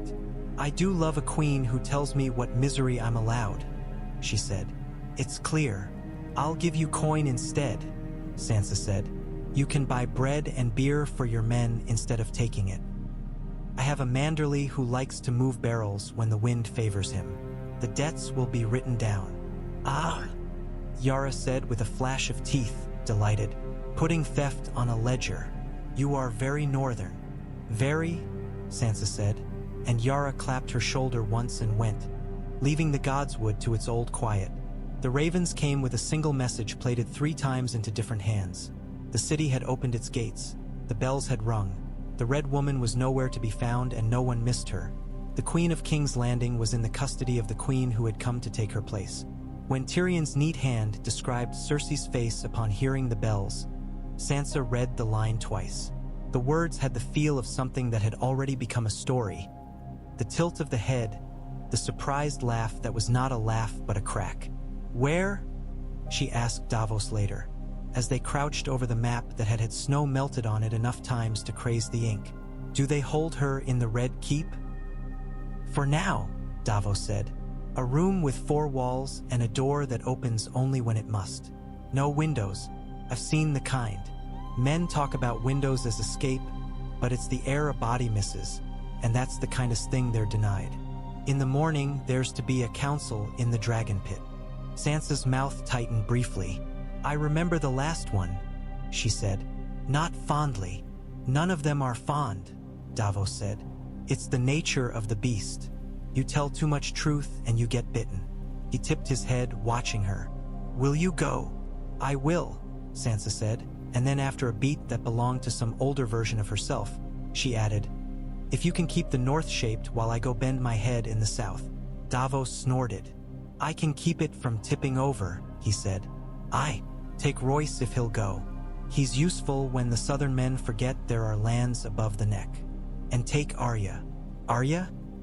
Sansa glanced aside, and then, catching his expression, found herself smiling despite the grit at the corners of her eyes. "She will come if she chooses." "She will choose," Davos said, as if he had been counting on the tides for a long time and had found them obedient more often than not. A day later, under the kind of pale sky that makes men think of salt, Sansa rode out of Winterfell with Yohn Royce at her left and Arya at her right, and a tale of men who had practiced not looking at Arya directly when she was in a certain mood. The Vale Knights had their bronze polished. They looked like old coins. Sansa had traded a crown for a circlet of fur and a brooch and the weight of an entire people in her spine. They crossed the rivers that ran slow now and would run quick in spring, and saw the winter carcasses of old bridges that would have to be replaced with better bones. Sansa made notes. She sent 2 ravens on the second night to White Harbor because Wyman Manderly's kin enjoyed being told they were needed. They went by way of the Trident because the direct road still had pieces of men in it from too many wars. At the Twins, they crossed without waiting for any invitation, because the Freys who remained had learned to be careful. Arya looked up at the towers with an expression that revealed nothing. Sansa looked, too, and wondered again just how much of a ledger the world could keep and still find room for hope. In the Riverlands, a band of men with red sleeves fell in behind them and then peeled off again at a sign Sansa did not recognize. "Brotherhood," Royce said with his mouth pulled down. "They're like smoke. You know they've been, and you know they're coming, and you can't hold them in your hand when you need to." "Has Edmure taken up his seat?" Sansa asked. The ravens had sent more questions than answers. "He has," Royce said. "Or he's hovering near it while the chair gets used to him. He's a decent man. The Riverlands could use one. Send him word I pass," Sansa said, "and that I remember his kindness to a little girl who did not understand the price of it." She did not expect an answer. She would receive one anyway, written in a careful hand, delivered by a boy with straw in his hair and awe in his eyes. It would say simply, "I am at your call, my lady," and she would keep it not because she would ever use it, but because people like Edmure Tully kept the world from turning meaner than it already was. The smell of the sea arrived before King's Landing did. It always felt to Sansa like the world lifting its skirt to reveal an old bruise. The city's walls did not look as broken as rumor would have them, and yet something in their shape had changed. There were flags where there had been none. There were holes where there had been banners. The smoke that stained the air had a different taste. The Red Keep sat on its promontory like a cat that had been woken by a shout and decided not to move yet. They were received as they should be, with an honor guard that bowed to the north because it had learned to bow to the north and because it wanted a future. Tyrion was waiting at the foot of the steps to the dragon pit, the stone uneven with old history, and he looked smaller and more himself than he had looked the last time Sansa had seen him. He bowed as if to a queen and did not make a joke of it. "My lady," he said, and then, after a glance that was properly brief toward Arya, "My lady again. I almost expected to find you in borrowed armor." "I borrow when I need to," Arya said. "Wise," Tyrion said. "The best armor is the kind you can let go when it will only drown you." He looked to Royce and added, "My lord, a pleasure to see you again in a place with fewer holes in it." "Your old city looks better than I feared," Royce said grudgingly. "It still smells like the armpit of the world." "It does," Tyrion agreed almost cheerfully. "We're trying to teach it to sweat less." The dragon pit was a wreck and would always be a wreck because that was what it had chosen to be after a certain point in history. Men can coax a ruin into utility. They cannot make it forget itself. Under its arches, within its broken circumference, the powerful of the south had arranged themselves with varying degrees of false comfort. Varys stood like a patient question. Grey Worm had his tall spear and his unreadable gaze that somehow made men behave better or worse depending on their nature. Missandei was beside the queen with a sheaf of notes and the air of a woman who had boiled water during fires and found that the act itself saved enough lives to justify the burns. Gendry was there looking baffled by the angle of swords on his hips when there was no forge within reach, and his eyes went like birds to Arya and then bravely back to the queen. Daenerys did not sit. She stood with her hands clasped behind her back like a soldier watching a parade of consequences. She wore no crown. Sansa met her eyes and saw there still the light that changes a room when it enters and destroys a room if it stays too long. Daenerys saw in Sansa the fur-lined arithmetic of survival. They inclined their heads the same degree at the same time. There were men present who would later swear that the glance was colder than a spring river and others who would swear they saw tears in both sets of eyes. Men tell themselves to make themselves important. Tyrion began, because he was the only one with the combination of cynicism and hope appropriate to a meeting like this. He spoke of the city and its need to eat. He spoke of the kingdom and its need to be many and one. He spoke of the throne as a piece of furniture that should be sat upon only by those who understood that they were not the furniture. He made a joke when it would do good and did not when it would not. He introduced Gendry Baratheon without flourish. "This is a man who has swung hammers against iron and against skulls," Tyrion said. "I prefer him with iron. He is Robert Baratheon's son. The queen has recognized him." Daenerys spoke then, simply, "Storm's End should be held by Storm's End's blood. If you will hold it with a steadier hand than your father, I will be pleased." Gendry bowed and almost fell over and then righted himself with the same stubborn honesty he had applied to every piece of metal he had ever tried to bend. "I will," he said. "I'll learn to read better to do it." He risked a look at Arya. She was watching him with that flat, fond look she gave to the very few things that made her want to laugh without unstringing her bow. Yara Greyjoy was called and recognized as Lady of the Iron Islands, the last of Euron's black sails already starting to smolder on the horizon because Yara lit fires in her mind before she lit them in the water. The Dornish had sent a woman with a dagger through her hair who spoke very little and nodded at very little and would go back south and say, "We will let the dragons learn to perch and then see if we like their droppings." The Reach had produced a pale Oakhart who could not stop glancing at the empty space where Tyrell Green used to bloom and would go home to rebuild with less honey and more vinegar. The Westerlands sent a Lannister cousin with careful hands. He said the mines were not what they were, and Tyrion did not correct him with the precise amount of or left under a certain ridge because it would do no good to be right so loudly. Then came the piece of business no one wanted to pick up and everyone wanted to see finished. Cersei Lannister was brought under guard, her hair cut short not to humiliate her, but because lice do not care whom they bite. She was thinner than any story would later allow. She had always been made up of angles. There were more of them now. She walked as if she were walking into a conversation she intended to win by refusing to hear the other side. "Your Grace," Tyrion said out of some shared history that did not deserve a better title. "You are accused of a long list of crimes. We would force no words from you. You may speak, or not." She looked at him, at the queen who had replaced her, at the dragon shapes beyond the pit's rim casting moving shadows like old threats. She looked at Sansa deliberately last, and her mouth curved with a scant memory of amusement. "Little bird," she said, in a voice whose edges were worn. "You found your wings after all." "I did," Sansa said. "And you will molt," Cersei said. "Everyone does." "Perhaps," Sansa said, "but not here." Daenerys did not arrange a speech. She had trained herself to in other rooms. Here she was briefly content to be simple. "You burned a temple with your enemies in it," she said. "You starved your city to pay Sel's words. You chose power over people at every turn. I have done my share of those things in another shape, and I know what they cost." Her mouth moved with a bleak honesty. "I will not pretend you were only a monster. Monsters are easier. You were a queen who failed. If I set you free, you will try again and people will die. If I keep you, men will gather around you like flies because men take comfort in rotten meats when their noses are trained to it. If I kill you," she paused. The wind flicked the end of her hair and set it back again. "If I kill you, I plant a cane in this earth with one less thorn. I have had to choose the lesser of three evils before. It leaves a taste." Cersei smiled then, that small, confident smile that had walked her across so many floors. She turned her head, expecting Jaime. She found Brienne. Brienne wore no ornament but the clean lines of her oath.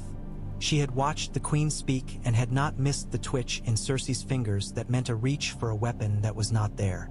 She had felt the pull at her spine when a man she had once defended did not appear.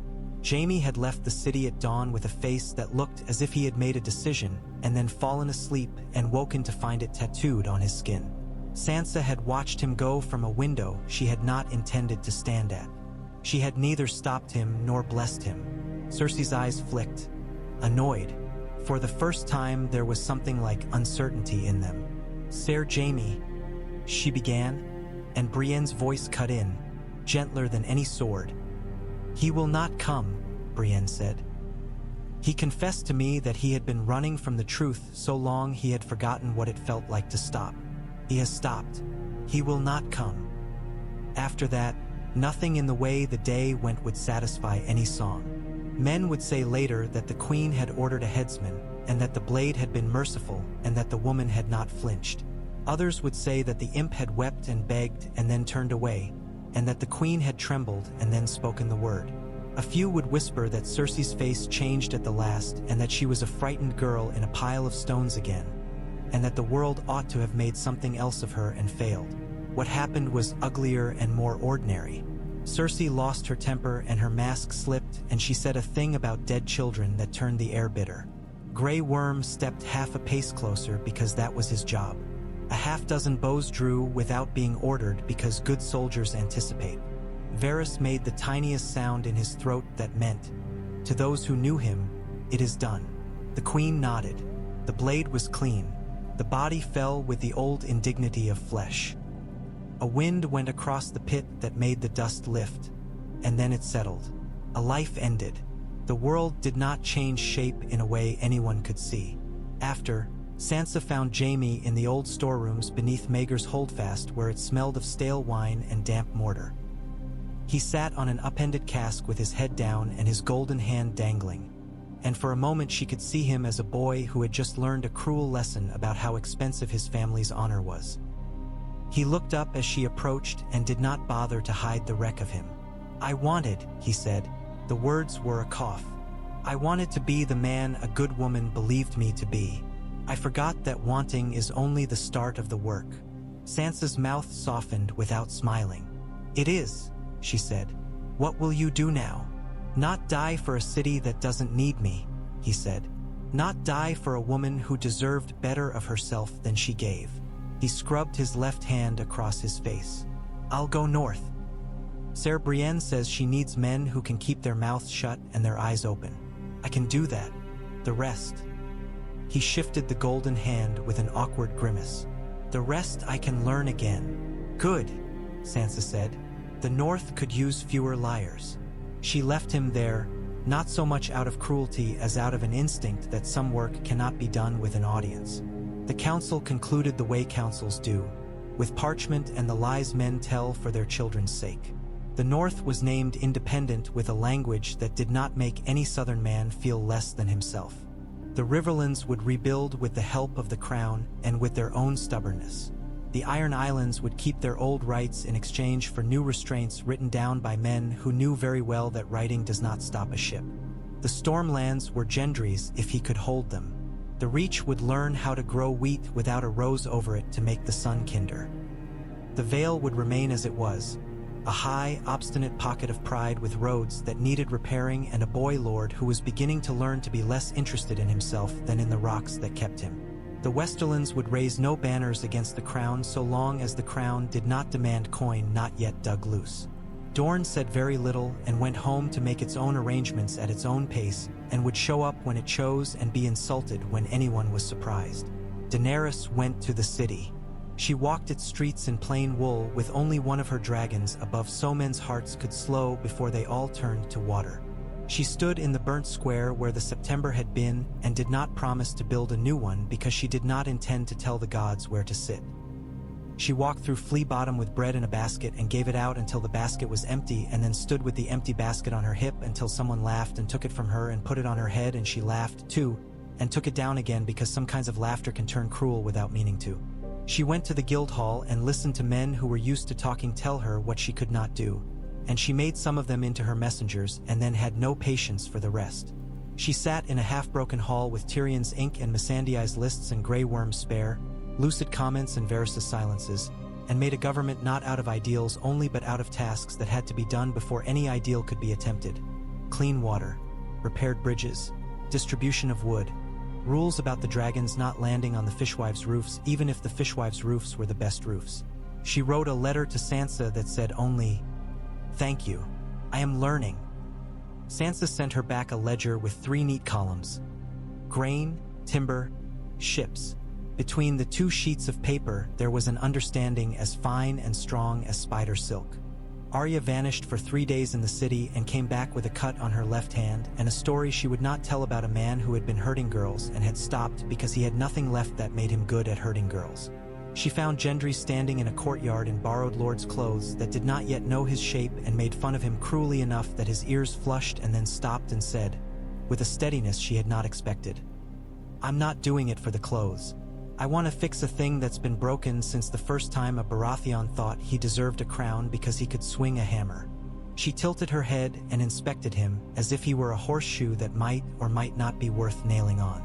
"You'll be a terrible lord," she said. "Probably," he said, "but I'll learn. And I'll have a forge. No one can take that from me."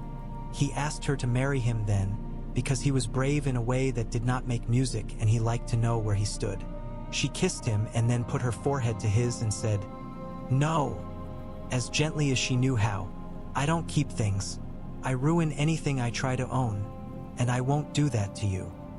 He nodded like a man who had known what the answer would be and wanted to hear it anyway, and she loved him for that and left before she had to watch the way his face would hold that love. Later, she found herself standing on a quay, looking west with a coin in her fingers and the taste of salt in her mouth that could have been the sea or tears.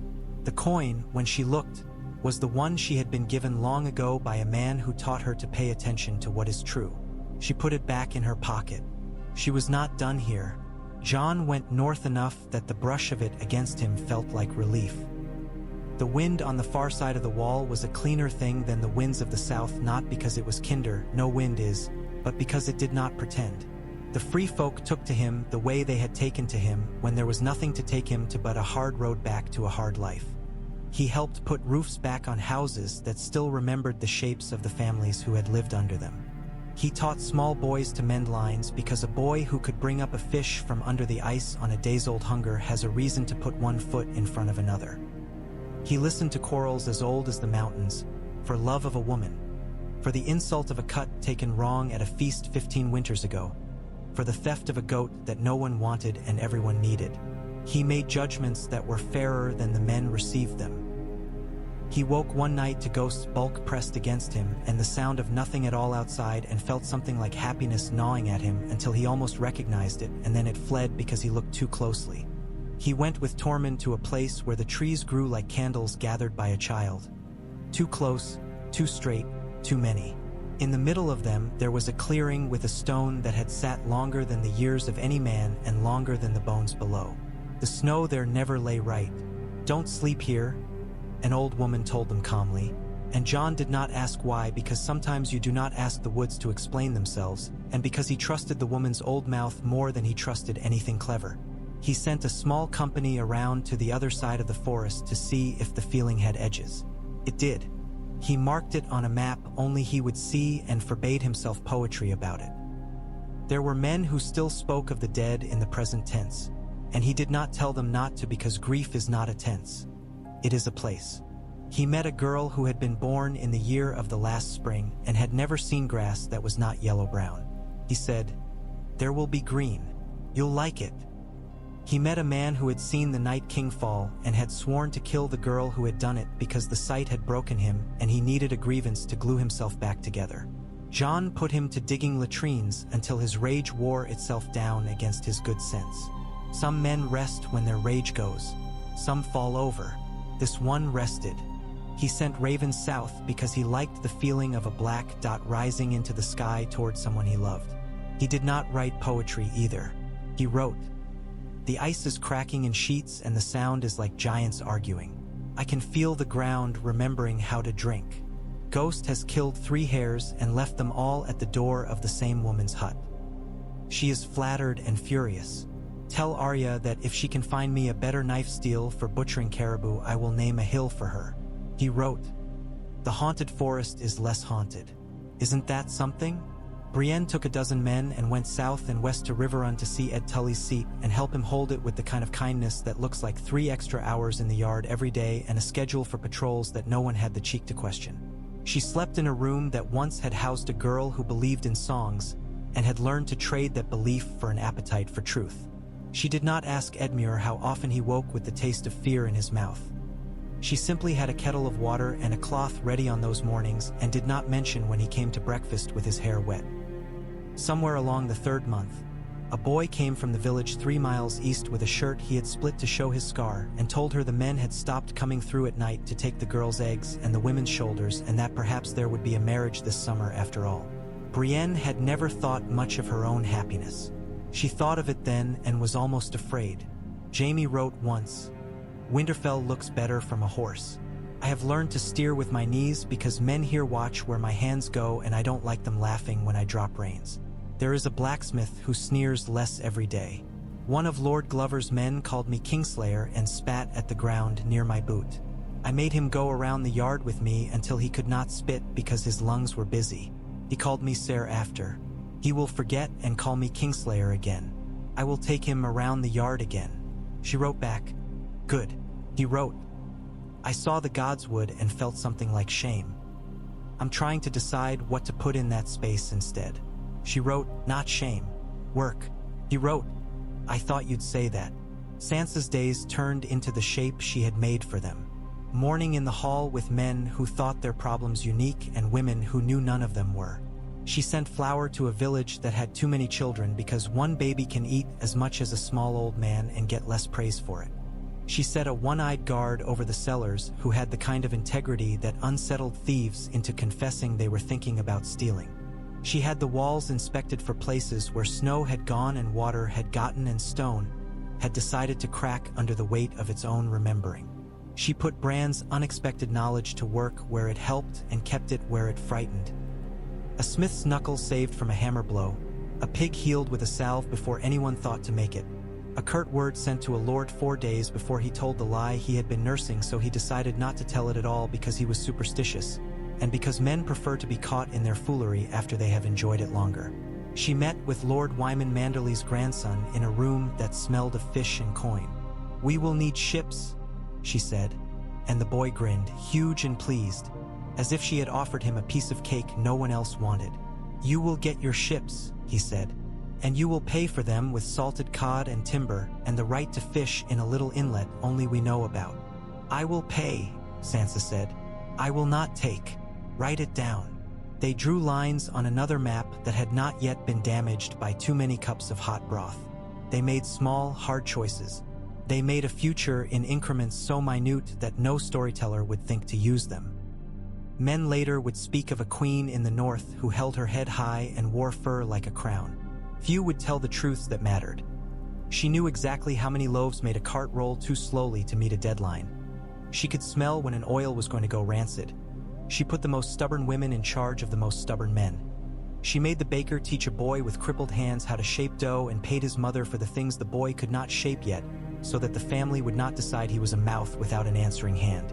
A courier from Dragonstone brought a letter sealed with a dragon that had the weary dignity of a woman you did not want to disappoint. Daenerys wrote, "I have chosen to sit in King's Landing after all, for a time, because a queen's shadow on a ruined city is not help. The dragons are content to fish at night, which has made me unpopular with fishermen and very popular with widows. Tyrion tells me I cannot abolish bastardy with a word, but I have written a word anyway because sometimes words do work. It is to be discussed. Varys is well. He is not happy, but he never is when he is useful. Grey Worm wishes to take his men St when I do because ghosts always walk long in a conquered city and he does not like stepping on them. The council is full of people I would not have expected to want counsel. It makes me hope. I am learning to say no to myself. It is not kind to make a city swallow every good idea you have when it is still choking on its smoke." Sansa read it twice, smiled once, and then set her seal to a different letter with fewer things like feelings in it. "Manderley will meet your ships at Gulltown to avoid confusion with the Vale ties. Glover has promised more spears than he can clean, which is an improvement over fewer spears. Royce's boy has a way with horses and numbers. If you go east, send word early. The North will not forget who bled here and who did not." She added a line at the bottom without meaning to plan it. "I do not think we will be friends. I am glad we have not made ourselves enemies." Daenerys laughed when she read it because laughter had returned to her like a shy dog. She wrote back nothing that a scribe could set down. She sent a small carved dragon made of something that reflected light in a way that made men want to have it. Sansa put it on the mantle where the first persons to see it were the women who swept after dawn, and the last were the men who came to measure her temper before petitioning.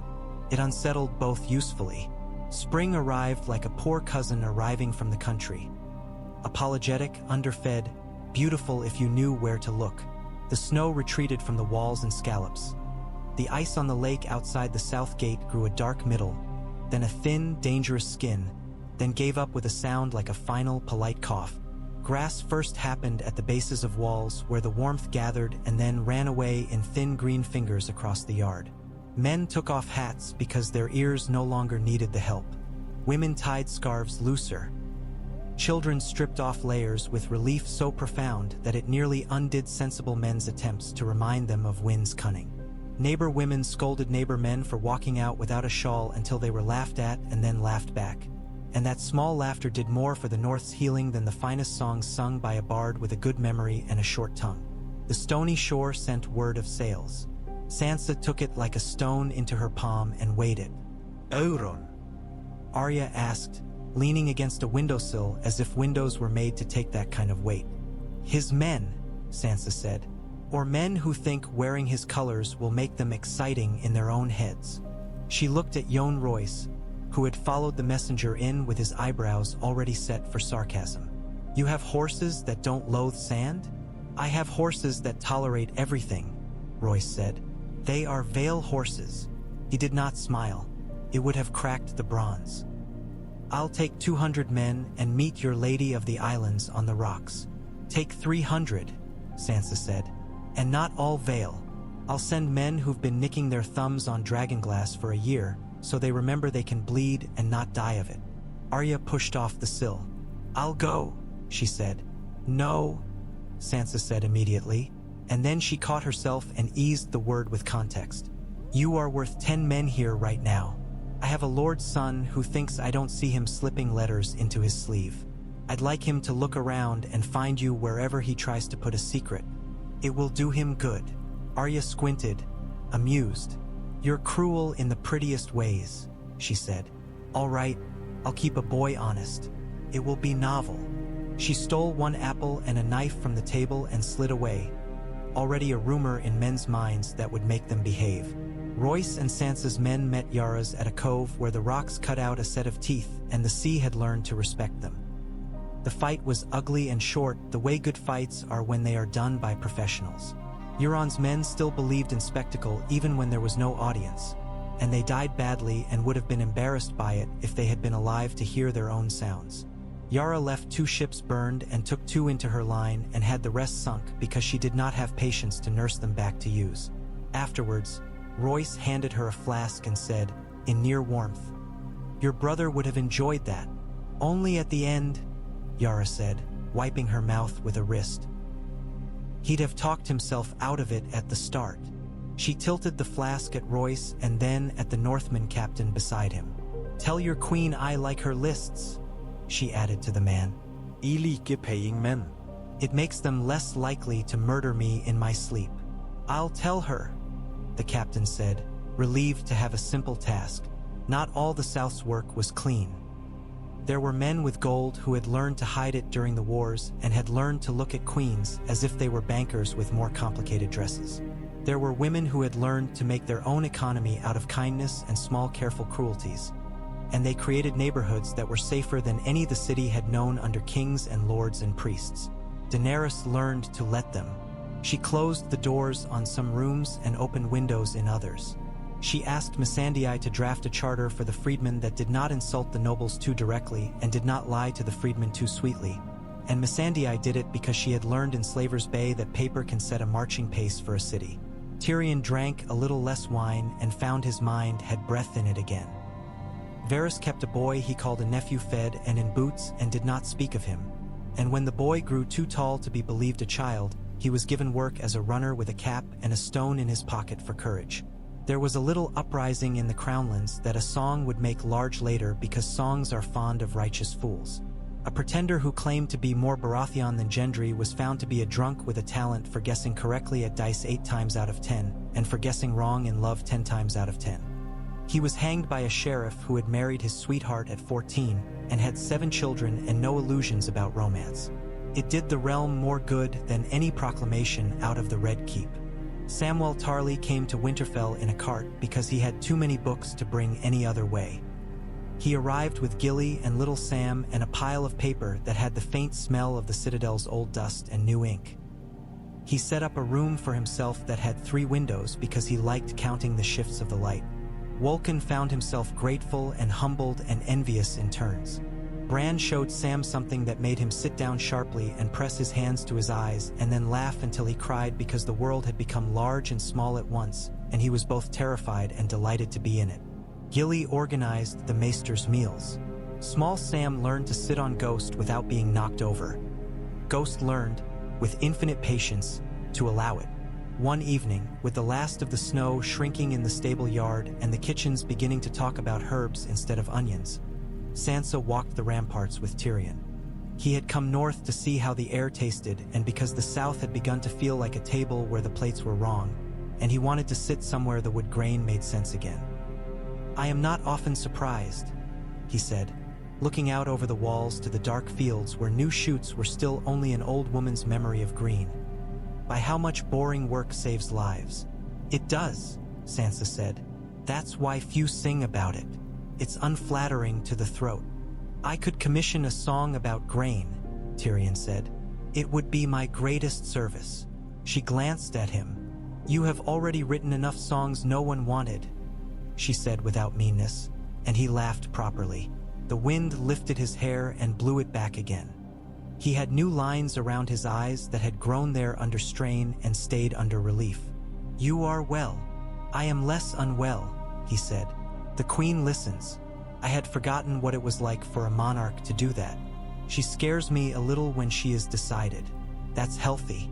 I scare her a little when I am right. That is healthy too.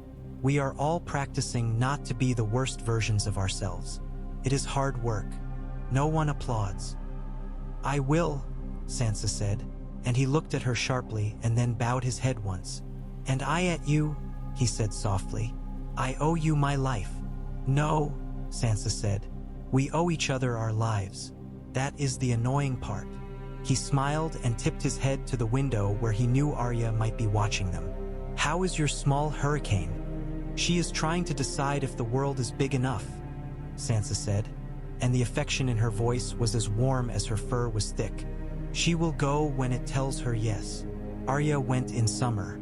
She went the way rain goes off a roof, inevitable, smooth, and leaving everything cleaner. She did not have to go west of west to find a thing that made her blood hum.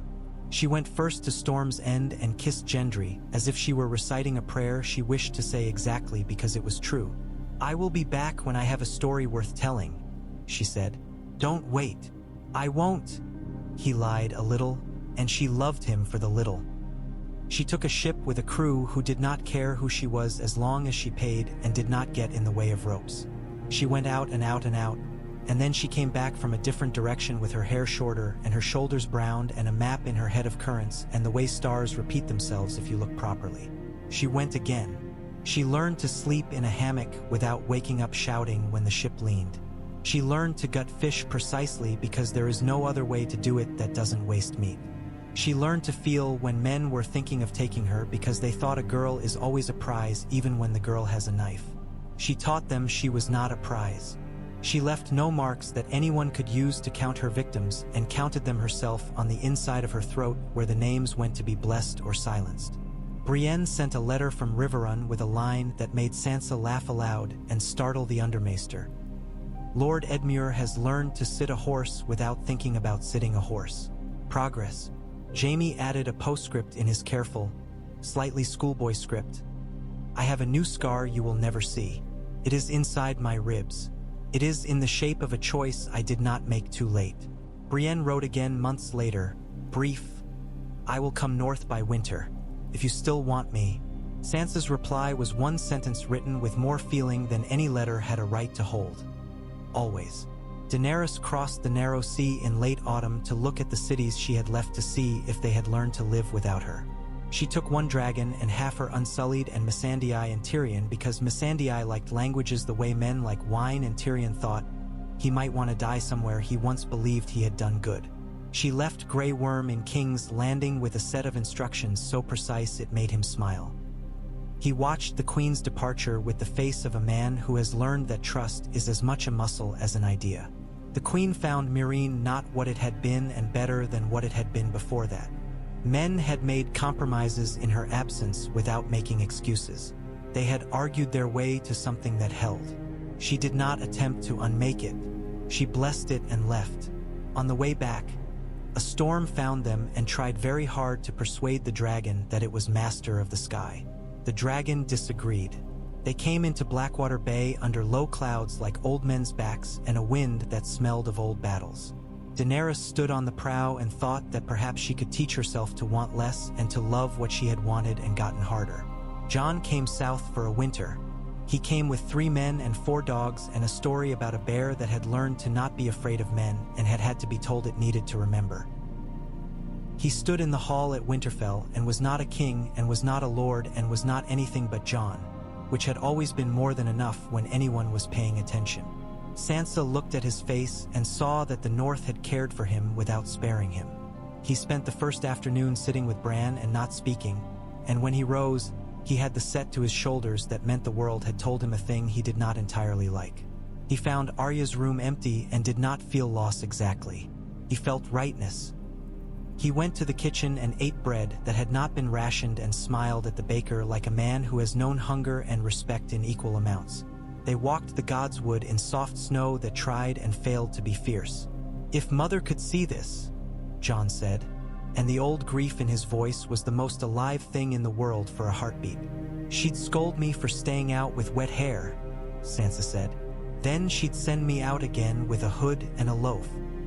They laughed gently. The tree did not mind. "You did it," Jon said.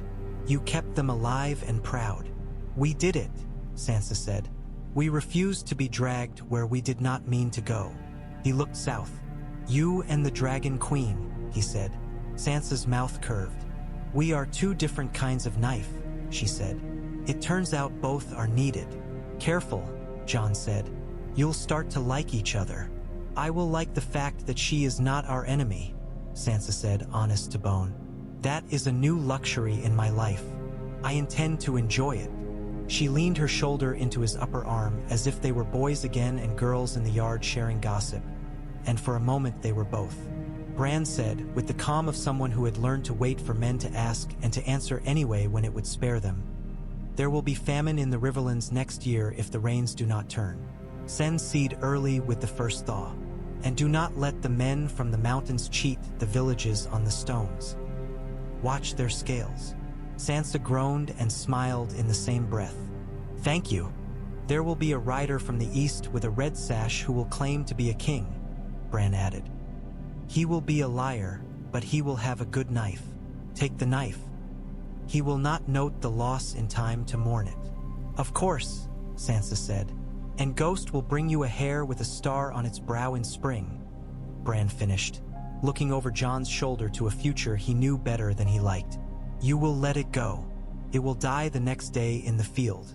That will not be your doing." "Thank you," Jon said, "because that too could be a kind of mercy. Being warned of the limits of your kindness." Winter slipped, then faltered, then left, then came again once like a joke and was forgiven. There were new songs about the queen who bled the north into life without spilling it wastefully, and about the dragon queen who did not burn a city when she could have, and about a girl who went west and wrote on an old map in neat hand. Here be more of the same, only farther. There were lies and they were called romance. There were truths and they were called ledgers.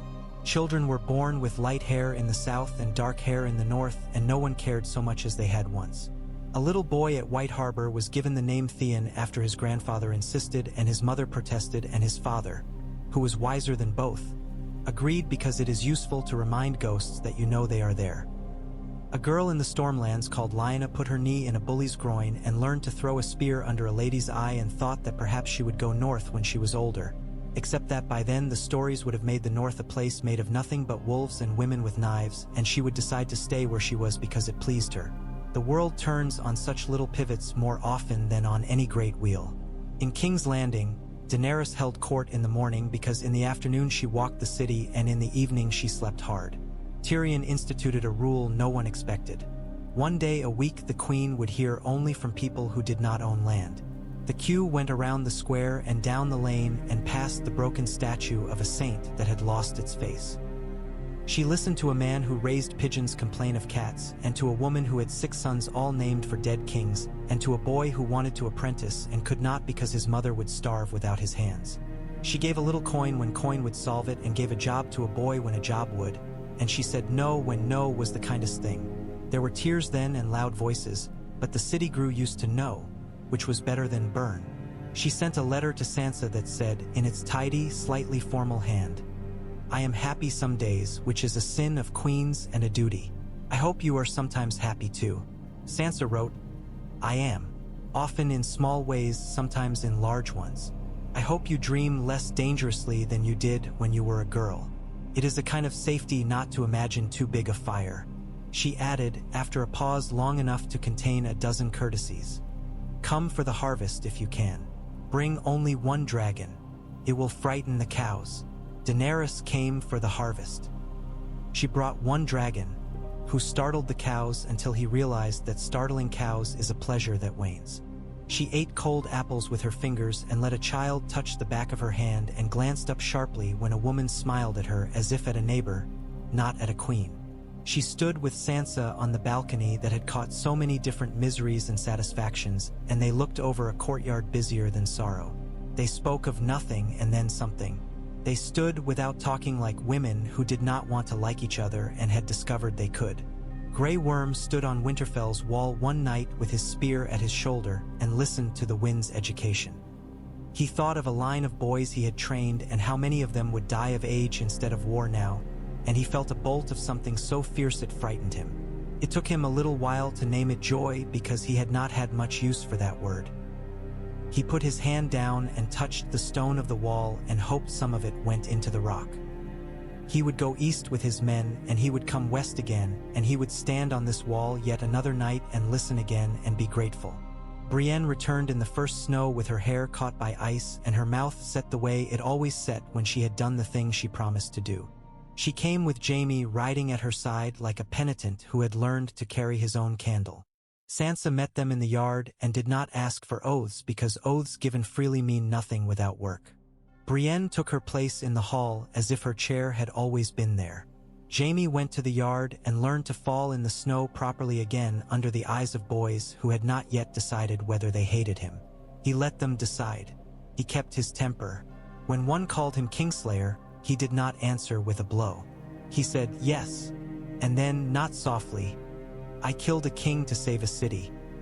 The boy blinked and did not know how to make that into a joke later. That would do. On the third night after their return, the hall filled with music because men had decided to turn their hands to something other than sharpening. Arya was gone again, and that made the music get under Sansa's skin instead of armor. She danced once with Tyrion because not to would have been an insult to history. She danced once with Davos because his hands had never learned to lead and she liked leading. She danced with no one else because I not have to. She watched Jon laugh with his mouth open the way he did only when he forgot himself. She watched Bran smile at a silly story told by a man at his left because the man had thought to put his hand on the table the same way their father had done without knowing it. She watched Brienne and Jaime not dance together and then dance because not to would be the kind of story that makes people throw apples at the singer.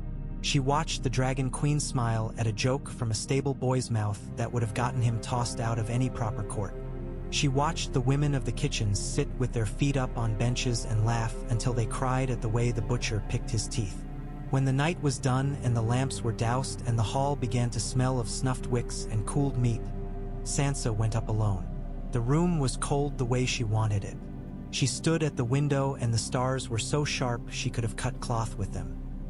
She thought of her father's hand on her shoulder and the feel of her own breath when she had sung to herself in a southern room to make the dark forget its name. She thought of the day she had been named queen and how the word had felt like a stone in her mouth and how now it felt like a piece of bread she could share. She thought of the world as it had been and as it was and as it would be after she stopped directing it with her small authority and her large stubbornness. She did not ask the gods for anything. She had learned what to ask and what not to. She said thank you, to the tree and to the cold and to the men who had taught her by being cruel and to the women who had taught her by being brave and to the brothers she had lost and to the ones she had kept. She went to bed and slept, and when she woke, the lists were waiting and the petulance of a lord about a thing that did not matter and the genuine fear of a shepherd who had lost 3 ewes and the news of a ship arriving from the west with a girl on its deck who had a story that would break men's mouths and mend their hearts. And she smiled because she had a job and the world had the goodness to permit her to do it. The ship came in under a dirty sky because clean skies are for paintings. Arya leaped down onto the quay and slid on a patch of fish that had not yet decided whether it belonged to the sea or to a cat and laughed as she caught herself on a post. She handed a rolled map to the dockmaster with a solemnity that belonged in a chapel and said, "If you have anyone who can copy this, be kind to him. There are currents that would embarrass the best of us." The dockmaster, who had never been embarrassed by a current and was not going to begin now, nodded gravely. Gendry had come north on a pretense to sell nails to a man he'd already given nails to, and he was on the dock because pretenses are a kind of honesty if you know what you're doing. Arya kissed him and said nothing. He said nothing. They did not need anything said. Men watched and made up stories and were wrong and right separately. She put on a cloak and went up through the market with Sansa's men around her, and no one knew until someone did, and then the word traveled like a kitten through a barn. It showed up everywhere and caused a little yowling, and some men tripped over it, and then someone put it on a bench and gave it a saucer. In the hall, she set a small wooden figure on the table, some creature she had found somewhere that men would call a fish and be wrong, and looked at Bran and said, "Do you ever get tired of being right?"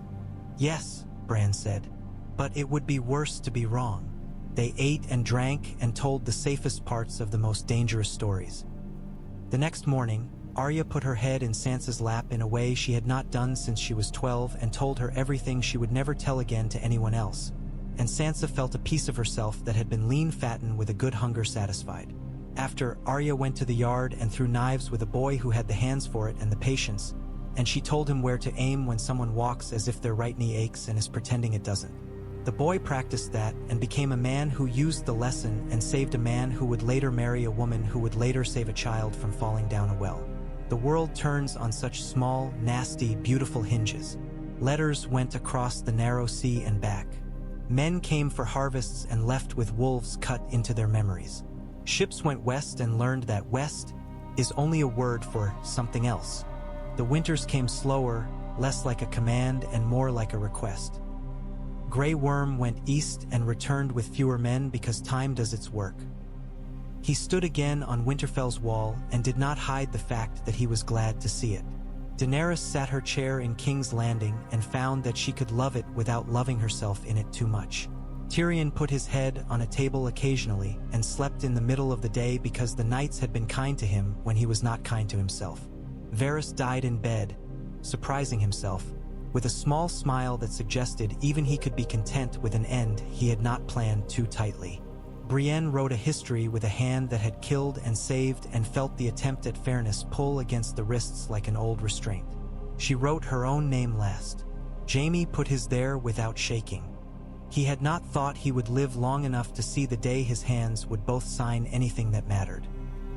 He kissed Brienne's hair as if he had been doing it all his life. She allowed it and did not look to see who saw. Jon returned north until north was not a thing you return to but a place you repeat. He learned to speak to trees without expecting answers and got them anyway. He grew older. Ghost grew older and less white and more himself. Tormund died laughing at a stupid joke he had made and that all his men had heard before and loved as if it were new. He was set in a cairn with rocks that had names scratched in them. Men came by and added swears because they believed he would like that and he would have. Sansa grew older too and did not care.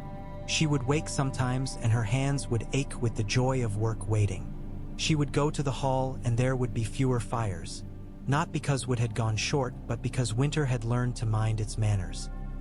She would look to the door and sometimes a dragon would pass in that narrow triangle of sky in a line as neat as the stitch she had once struggled to learn with her mother's hands over hers. She would go to the godswood when something immovable needed a word said at it and would leave with the sense that she had been agreed with, which is all anyone can ask of gods who come as trees. And once, in a year men would later pretend was more significant than it felt at the time. She stood again in the hall at Winterfell, the stone damp with a southern summer that had wandered north to see what a northern summer looked like. A boy stood before her who had hair the color of barley and a mouth like a promise and a map in his head that had been given to him by a girl with a knife. He wanted to bring men from a place farther west than west to trade salt for iron. He had 3 women with him who were better at bargaining than any lord. He had a kind face and a stubborn stance. Sansa listened. She did not say yes that day. She gave him a bed and bread and a chance to prove that his promises had longer legs than his ambition. He did. Deals were struck. The world grew a hair wider. The north did not break. The south did not envy. The dragons learned to ignore new smells. The gods did not mind. At the very edge of winter, when apples went soft under thumbs and men began to bring their boots nearer the hearth before sleeping, Jon came down from the far snow with Ghost and 4 men and a story about lights in the sky that were not anything anyone had language for and did not have to be. He found Sansa with a ledger open and a girl at her shoulder learning to add properly. He stood there for a moment with his hat in his hands and the wet pooling on the flagstones under him, as if he were a boy come to ask permission for some small sin. She looked up and stood and came around the table and put her arms around him, and they stood like that long enough for the girl to look away and roll her eyes and smile. "Home?" Sansa asked, not because she needed the answer, but because sometimes saying a word makes it truer. "Home," Jon said into her hair, and the word was a promise kept again and again and again, which is the only kind of promise that matters. The snow came that night with a deliberateness that made the roofs tilt their heads to catch it. The Dragon Queen slept in a room at the Red Keep with a window open because she liked to hear the bells of the city at night, and because the sea's voice reminded her that there is always something larger. In the Iron Islands, Yara counted ships and then fell asleep with her boots on and dreamed of a brother who had died properly. In Riverrun, Brienne put out a candle and let the dark be kind for once, and Jaime's breath went even beside her. In a small room in White Harbor, a woman who had once been afraid of men slept alone with the quiet pride of someone who has learned the world cannot always have her body. In a hut beyond the wall, a girl caught a hare with a star on its brow and let it go and did not tell anyone, because some mercies are private. In the Godswood, the tree watched the snow, and the faces men had cut in it did not change, because they did not need to. The world did not need saving that night. It needed tending. The men and women who had learned how to tend did it with hands and minds and a very few words. The wind went through Winterfell like a blessing. The candles did not gutter. The wolves outside the wall sang in low, practical voices that sounded like laughter if you stood close enough and like sorrow if you stood far away and like life if you had any sense at all. And Sansa, queen of all that was hers and responsible to all that was not, got up, answered a question about salt, and went back to sleep.